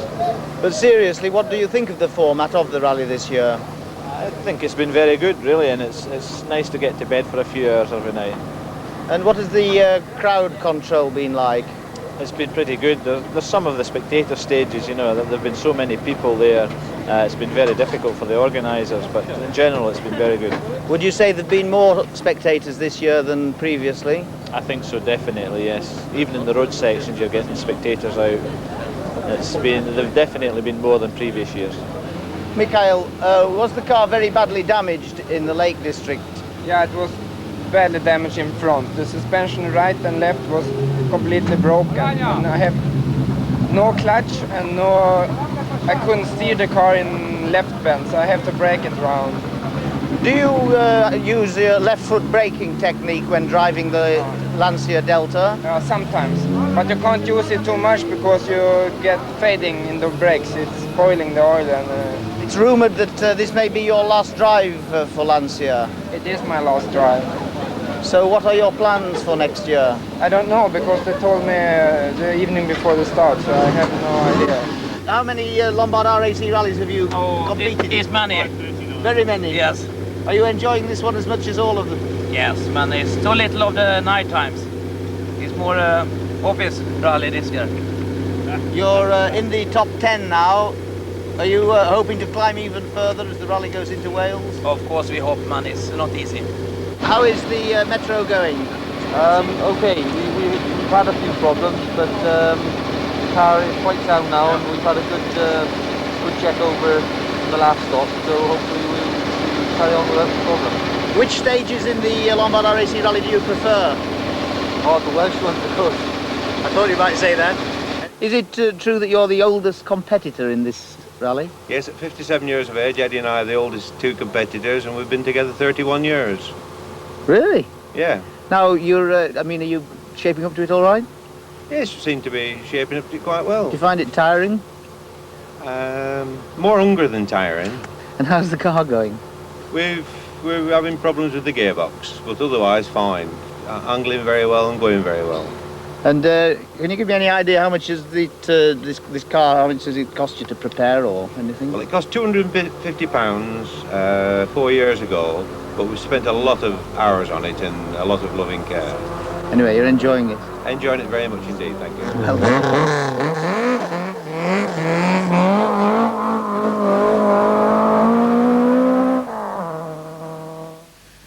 The Welsh forest of Pen Macno did little for the tourist image. It was very wet, very slippery, and there were some big, threatening drops.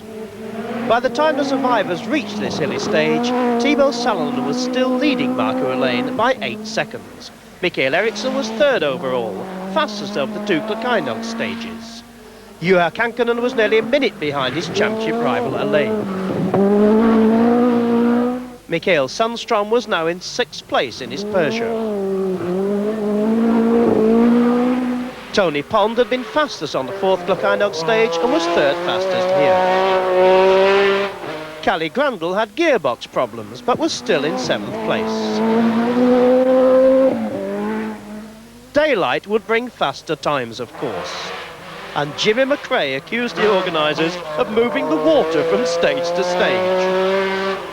Per Eklund was the 3rd Metro in the top 10. David Llewellyn's co-driver Phil Short said, "It's the first time I've done a stage down a river bed." Harold Demuth was taming the full-blooded Quattro horsepower in 11th place. Despite earlier mishaps, Harry Toivonen was now 12th in his Metro. 5 Metros in the first 12. Kenneth Eriksson is in the Guinness Book of Records for stunt driving in a car on 2 wheels. Here, he was on 4. Lassie Lampe was 15th, despite a worrying differential problem. Mats Jonsson's previous best result was 10th in 83. Now he was 17th. The popular Penty Auricula in the Vauxhall Astra was lying 18th. Everyone is praising Louise Aitken Walker's performance, 19th in the big Nissan 240.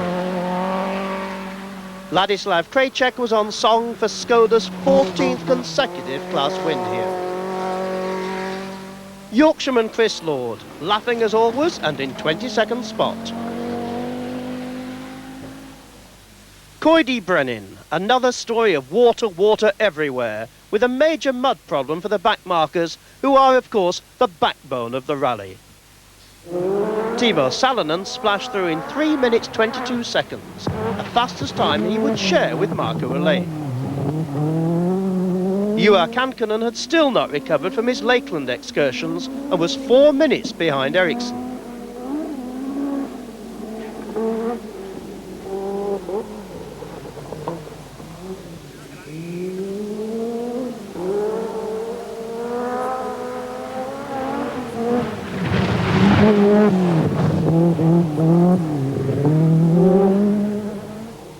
Michael Sundstrom has already been picked to lead the British Peugeot team again next season.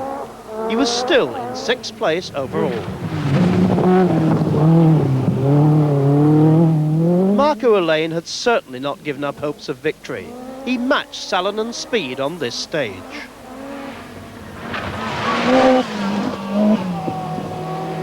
Tony Pond was now only 17 seconds behind the championship chasing Kankkunen.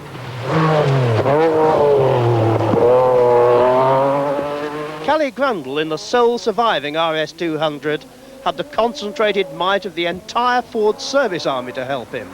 The cheerful Swede was determined to give them a top placing in return. Jimmy McRae was consistently amongst the top 8 times.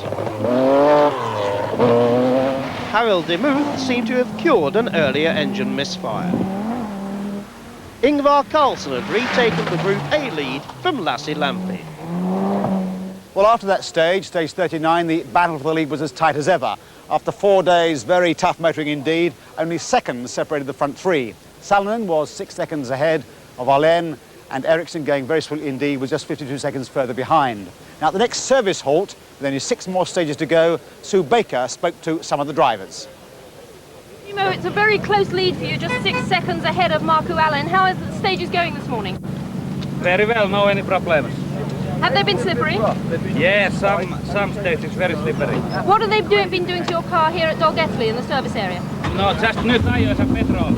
Tony, what have the Cocanog stages been like for you this morning?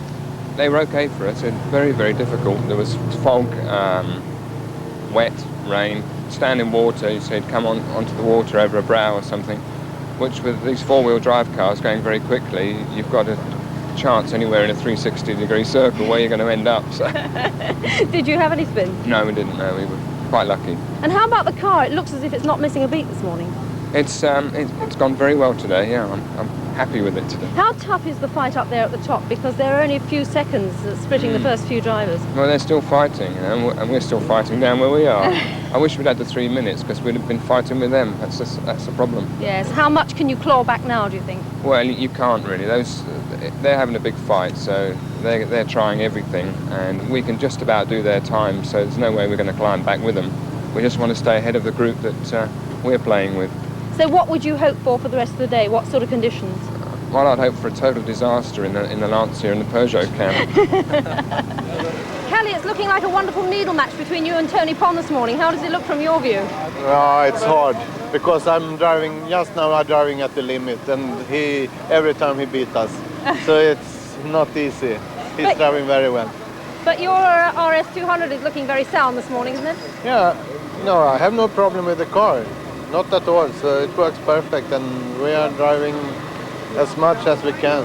How difficult have today's Welsh stages been? At the first in the morning it was very difficult, because it were very tight corners and very, very slippery. So that was for sure difficult to drive there, but now it's a little bit faster. But maybe the drivers who have been here, and they know their roads a little bit better than me, maybe, I don't know. But we try very hard now. How have the conditions been this morning? I've never ever seen as much water on the stages, and I mean, obviously they're quite slaty, so I mean it just cuts large channels, and it's very, very rough, very hard on the car as well, because it's washed all the top sort of muck away. So it's very, very hard on the car. Well, everyone knew these Welsh stages would be difficult. Do you think you're going to keep nursing it through to the finish? I'm going to try, but I think the South Wales stages will be even probably worse than what these are, really. I mean, you know, you've got 20 odd miles there. I think that's going to be the critical area. Ian, this rally's proving tougher than a lot of the big boys expected. What's it like for you as a club entrant? Well, we're finding it fairly difficult, because we've had quite a few punches. But apart from that, it's the first time I've driven the car. I haven't driven the rally in it before, so we're just spending the time getting used to it, really. What have this morning's stages been like? They've been a bit slippery. They're getting a lot better now, and we're just doing a few alterations to the car to try and stop it a little bit. How much does it cost you as a private entry to enter a rally like the Lombard RAC? I would think when we take all the costs into consideration, probably somewhere £2,000–3,000. And of course that's not allowing for the car, is it? No, there's a preparation on top of that as well. Have you ever costed your years rallying? No, I hadn't. After that service halt, the cars went on to the first stage at Dovey. A long stage, almost 16 miles, very hilly, a mixture of fast straights and tight hairpins, and some treacherous broken sections. Dyfi has a fearsome reputation. It is virtually the Kielder of Wales and would cause almost as many problems. World champion Timo Salonen could have lost a lead here. He spun and was 20 seconds slower than the fastest car. Fortunately for him, Marco Alain was not the fastest Lancia here.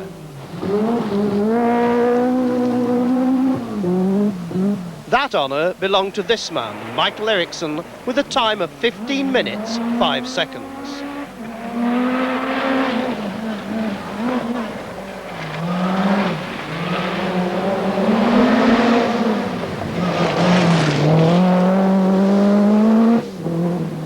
Juha Kankkunen was reported to be unwell, with a suspected kidney stone problem. The championship chaser was certainly slower than in the earlier stages of the rally.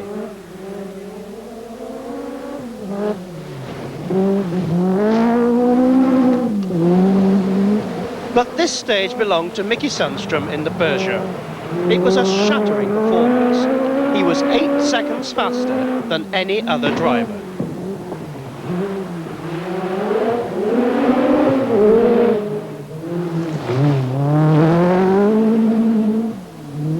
Marco Alain had possibly his worst stage of the day here. He was only 5th fastest, slow by the standards he had been setting, and would emerge from the forest 14 seconds behind Salonen.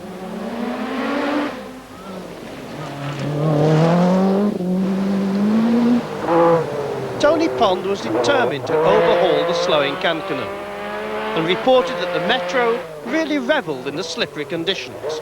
He was 4th fastest here and enjoying himself.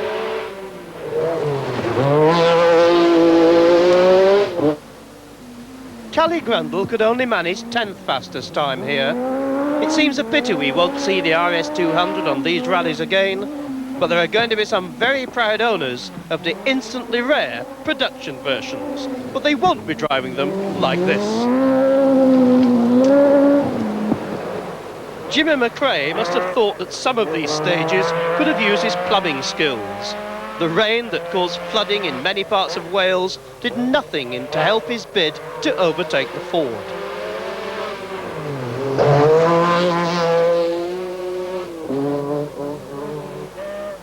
Per Eklund's co-driver is Dave Whittack, who was heading to his hometown Bath. If they maintain their 9th place, they could be sure of a liquid welcome tonight.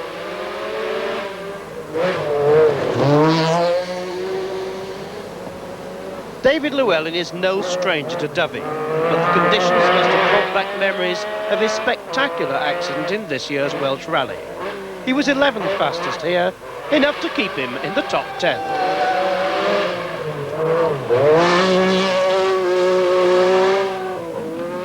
Kenneth Eriksson was 14th fastest on this stage, and that was 13 seconds faster than his Group A rival Lassie Lampe.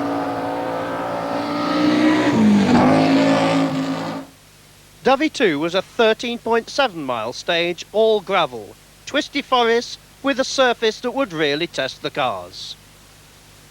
Timo Salonen was a full 5 seconds slower than the charging Alain on this second test.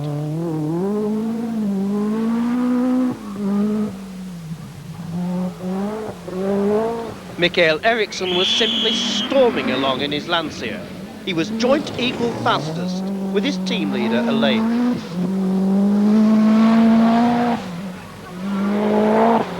Juha Kankkunen was a full 19 seconds slower than the Lancias here and was now back in 5th place.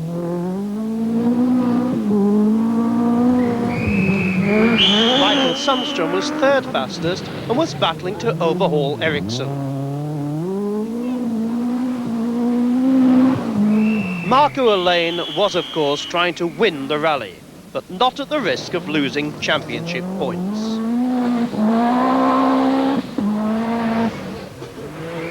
Tony Pond had to stop to change a wheel after a puncture. He lost 3 minutes and dropped to 7th.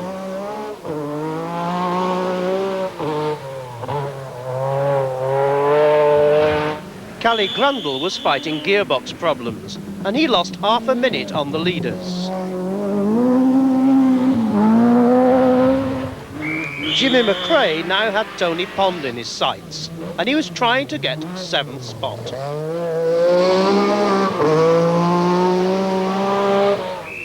Per Eklund, now 9th, told us he missed the night stages. There's just no pleasing everyone. There were just 3 special stages left when the cars reached Tile. Now was a time for cool heads, not heroics. Mikael Eriksson may not be sure about his rallying future, but he has certainly done enough on this event to prove that he has patience as well as pace and would make a welcome addition to any works team. He was still 3rd with only 2 stages to go.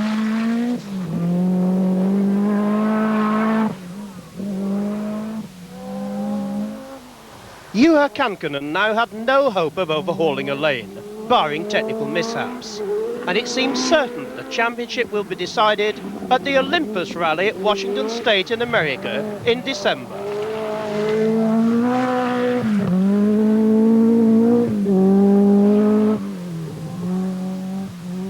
Timo Salonen could not have given his European Peugeot fans a better farewell present. He was 12 seconds ahead of Alain and seemed confident of a 10th World Championship win.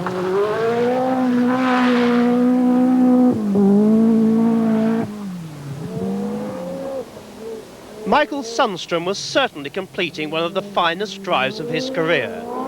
Peugeot are expected to announce next week that he will sign for them again, possibly to lead the British Group A team.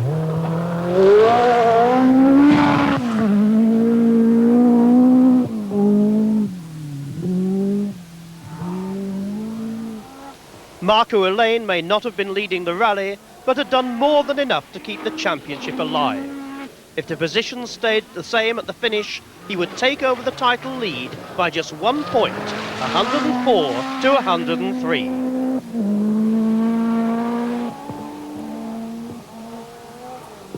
Kalle Grundle once again proved the most successful Ford driver. Not only was he the only finisher in the RS200, but he was proved right in his diagnosis of faults in the gearbox. Once it was changed, he looked like adding a 5th place to his 3rd in Sweden. Jimmy McRae was still more than happy with his Metro. He was lying 8th overall, but was not making any impression on Tony Pond.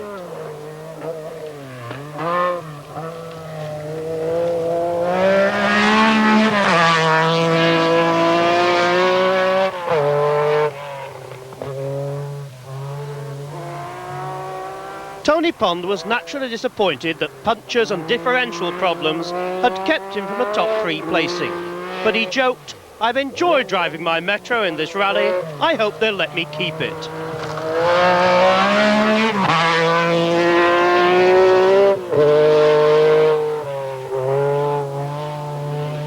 Welsh farmer David Llewellyn had struggled with brake problems. He was disappointed he couldn't turn on a last-minute charge for his home fans, but simply dare not risk it. But a top 10 place seemed well on the cards. Harold Demuth was coping with one of the most powerful Audi Quattros ever built, the last of the short wheelbase 450 horsepower models. Wistful rally watchers must have wondered just how well their own favourite Hannu Mikkola would have fared.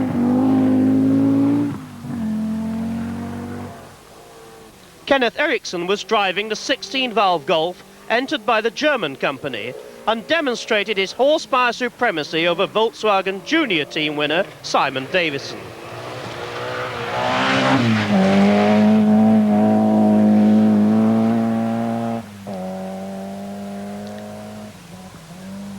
Ingvar Carlsson must have made Mazda feel very confident about their prospects for next season. With half the horsepower of the supercars, he was consistently in the top 15.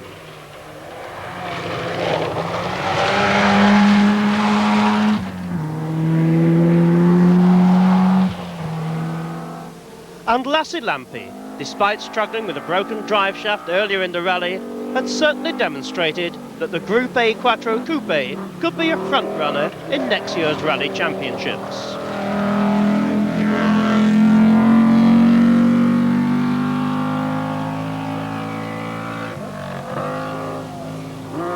Per Eklund seemed to be enjoying the rally to the last.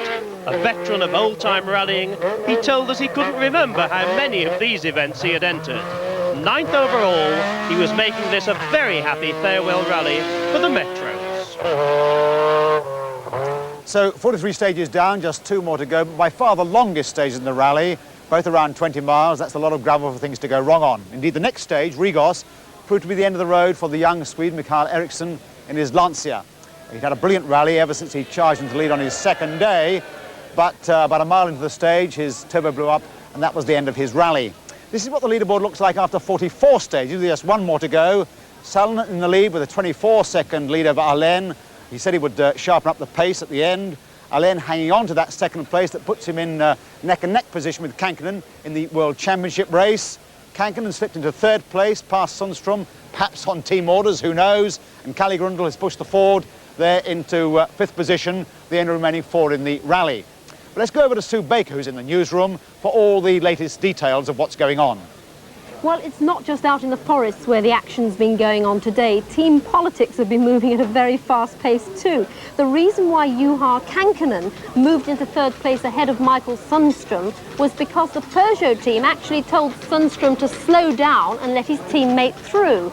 Now, that was so that Kankkunen will be able to go into the final round of the World Rally Championship, the Olympus Rally, on equal points with Lancia's Markku Alén. But what Peugeot didn't know at that stage was that Kankkunen had already signed up to move to Lancia alongside Alén next year, and that was announced here by the Lancia team this evening. Meanwhile, out in the waterlogged Welsh forest, the 3 British favourites were battling to stay among the top 10. Tony Pond delighted the spectators on the 4th Clocaenog stage when he set the fastest time. But a little later on Dubby, he was unlucky enough to have a puncture, and that dropped him down from battling for 5th place into 7th place. Now, right behind him at that stage was Jimmy McRae, running 8th, looking very cheerful and saying that his car was behaving beautifully. But David Llewellyn, the local lad from Wales, was having a difficult time in the Welsh stages. He had unpredictable brakes on his Metro 6R4 after hitting a boulder and damaging a brake pipe. He said that made it very difficult going into corners, not knowing whether the brakes were going to work or not. Now, the rally's good Samaritan, Chris Lord, you remember earlier on in the rally, he rescued Malcolm Wilson from a ditch by towing him out with his Audi Quattro. He was having his problems today as well. The gear lever came away in his hand in the Quattro, and he had to resort to changing gear with a screwdriver. Louise Aitken-Walker was driving very creditably today. People were saying she looked brilliant in some of the stages, and she was coasting back into Bath in, we think, 18th place, which is quite remarkable when you consider that she dropped right down to 145th on day 1 after she had a crash on the Sutton Park stage. Oh, and plucky Ken Ridley, I'm sure you'll be pleased to hear, in his Toyota Corolla. He's coming back into Bath among the finishers. He's had a good day in the Welsh stages, and we think he's going to come in 75th place. So a lot happening, obviously, both on the gravel and behind the scenes. Politics and motorsport go hand in hand. But while we're waiting for the winning cars to make their way through the horrendous traffic jam from the final stage to the winning line here, let's have a brief look at the half dozen or so drivers who have really dominated the top half of the leaderboard virtually right from the start. Timo Salonen arrived at the start not only as the outgoing world champion, but also bidding farewell to the Peugeot team, for whom he has had 2 glorious years. Next season, he will probably be driving a Group A Master, so this was possibly the last chance to see him using the incredible 500+ horsepower of the pace-setting Peugeot 205. He certainly made the most of it. He'd been fastest on no fewer than 9 stages up to Dubby and was heading for his 10th World Championship win. If, as rumoured, Juha Kankkunen decides to leave Peugeot at the end of the year, there should certainly be a queue for his services. For what a year he has had for the French team. He was picked after his sensational wins in the Safari and the Ivory Coast Rally last year, and Peugeot only had to wait until the Swedish Rally this season before he earned his first win for them. He went on to win both the Acropolis and the New Zealand rallies, and his result here in Britain, he's been fastest on 6 stages up to Dovey, could see the likeable 27-year-old crowned as the youngest world champion by the end of the Olympus run. Marco Allain is without doubt one of the most popular drivers in motorsport. He was competing in his 12th Lombard event and of course needed a win to boost his championship hopes. He used every drop of the 500 Lancia horsepower and was fastest on 14 stages up to Dovey too. No wonder Lancia want him to lead their Group A challenge in their new 2-litre, 350 horsepower, 4-wheel drive Delta next season. Mikael Sandstrom, or Mickey the Finn as he's known by his many fans, prepared for this event by winning the Scottish Rally for the British Peugeot dealers. He didn't see his Evolution 2 Coventry-built car until 3 days before the start and had to adjust to an extra 80 horsepower. Now I'm sure he'll be a permanent fixture in the Peugeot team. Certainly he'll be competing in Britain in a Group A Peugeot next season. Tony Pond declared before the rally began that this could probably be his last World Championship event. He'll certainly be missed. Last year he gave the new Metro a 3rd place on its debut in the Lombard RAC Rally. This year he aimed at least to match that performance. Despite differential problems and punctures, he held on to a top 10 placing through thick and thin. Not a bad curtain call. Mikael Eriksson is surely an object lesson to every ambitious driver who has faith in his own ability and the nerve to go with it. Mikael led the rally into Scotland, had set the fastest time on 8 stages this afternoon and was second fastest on 12 more. Then, unfortunately, his luck changed. His engine blew up, and the man who wanted a top 3 placing to earn himself an A licence was out of the rally. Well, let's go from today's contenders to the man who won this rally in 1984, Ari Vatanen. And one of the nicest things on the rallying scene this year has been to see the slow but steady recovery of Ari Vatanen after that terrible crash in Argentina which smashed him up so badly. Nice to see him around, not taking part of course, but walking around rally headquarters. And Tony Mason managed to have a little chat with him. Ari Vatanen, this is a great surprise. What on earth are you doing here in the middle of Wales on a cold night? It must be since 15 years ago when I was last time 4 o'clock in the morning out, but now I'm end of my convalescing period and I would have liked to do this rally, but I can't do it yet, so at least I'm spectating. How are you feeling now? Oh, very well indeed. I have had very rough time for a long time, but now optimism has come back and you know, I would have liked to do this rally, but the boss said no, and he's twice as clever as I am, so I'm sure he was right, and so I start with Paris-Dakar in the beginning of next year. So your first event is going to be the Paris-Dakar? Yes, well, I mean, after accident like mine, I mean, where it takes over a year to recover, I mean, you have got to start with an easy event, so I start with Paris-Dakar. That's what we say, going into the deep end. I suppose it's going to be, yes, but anyway, it's very interesting. You're a former winner of the Lombard RAC Rally, of course, and former world champion. What do you think of the format of this year's rally? Personally, I must say that particularly with this Group B cars, I quite agree with this daytime driving. It's good for spectators, good for public. It puts us into a public eye, and that's right. And do you think the Group A cars will achieve the same speeds that the B cars have now? I don't think so, and I think it's going to be a little bit dull next year, unfortunately. Well, anyway, it won't be dull if you're driving, so we look forward to following your progress. Thank you very much.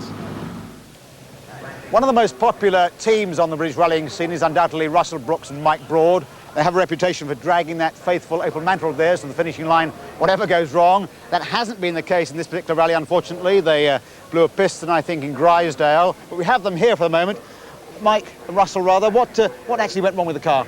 Well, the piston broke and then the camshaft failed, so that stopped us in the middle of Grisdale Forest. Great shame, really, because it'd be the last World Championship rally for the Opel Manta. Yes, were you well placed? We were lying 14th at the time, which in a two-wheel drive car is fairly creditable, and we'd like to have done better, obviously. What do you think of the new shape of the Lombard RAC? Very interesting. I think the most interesting thing above all, though, is how sharp the organisation was. They've got a new clerk, of course, Malcolm Neal, and he's done a tremendous job. Mike, easier for navigators or more difficult? Very much easier, really. Less tiring, obviously. The difficult thing, I think, was the enormous crowds, and we had to sort of be aware of the fact that we could be delayed in traffic, but apart from that, it's been a very good event. They have called it, Russell, a sprint rally. Is that how you felt it was? It certainly wasn't a sprint as far as we got. The stages were very, very tough and very difficult events still, even though it's a lot shorter than in the past. People did feel it might be less competitive. I thought it was, in fact, sharper and more competitive than other Possibly years. because the competition was very intense. I think it was the most ferocious battle I've ever seen on an RAC rally. Nice to have got you here. I'm going to have to push you aside for a moment because you now have the leader coming over the horizon. Thank you very much indeed, Russell and Michael. And at the end of the street, I can see the lead car, which has Timo Salonen, this year's winner of the Lombard RAC, making his way to the finishing line.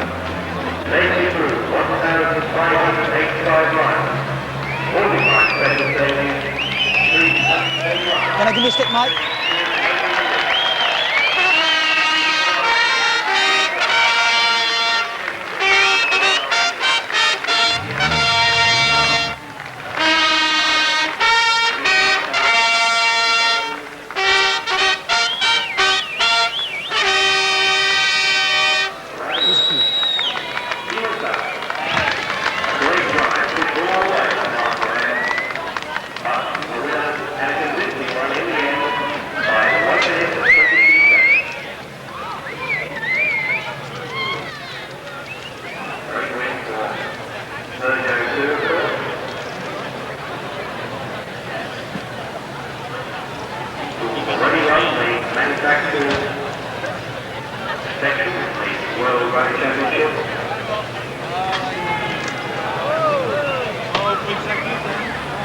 All around their necks.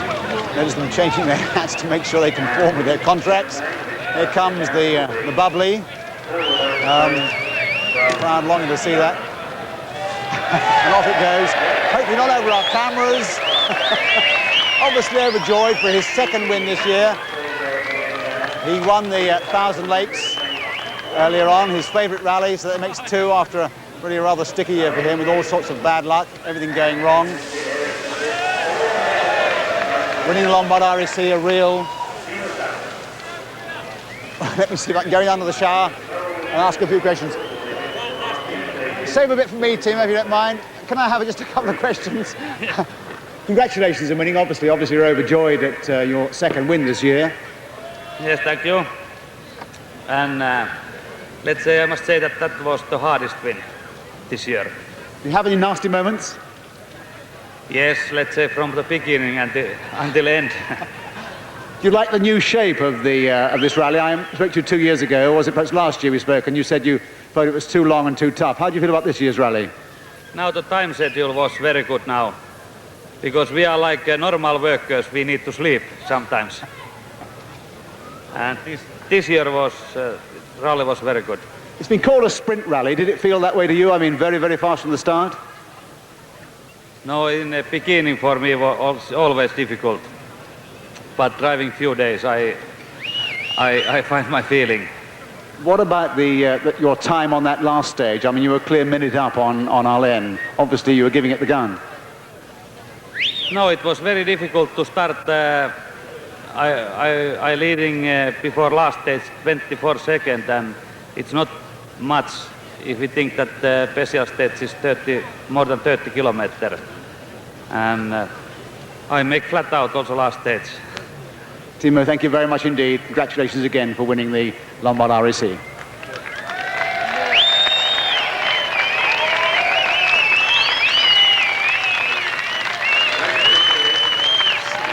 The end of yet another Lombard RAC rally. Shorter this time, no night stages. Many thought perhaps they might have taken too much out of the rally, but it proved yet again to be a rally of tremendous tension and drama. This is the final leaderboard. Timo Salonen there, a worthy winner, 1 minute 22 seconds ahead of Marco Alén. Alén ahead of Kankinen, which is the position he wished to achieve, of course, to retain his position in the World Championship race. Michael Sundström, really a very good position for him in 4th place. Kalle Grundl bringing the Ford up there to 5th. Tony Pond doing brilliantly to bring the Metro, his ailing Metro, into that 6th position. That's all really from the finishing line here in Bath. We'll be back tomorrow with a rally report special on Top Gear tomorrow at 7:10, I think it is. So see you then. Until then, good night.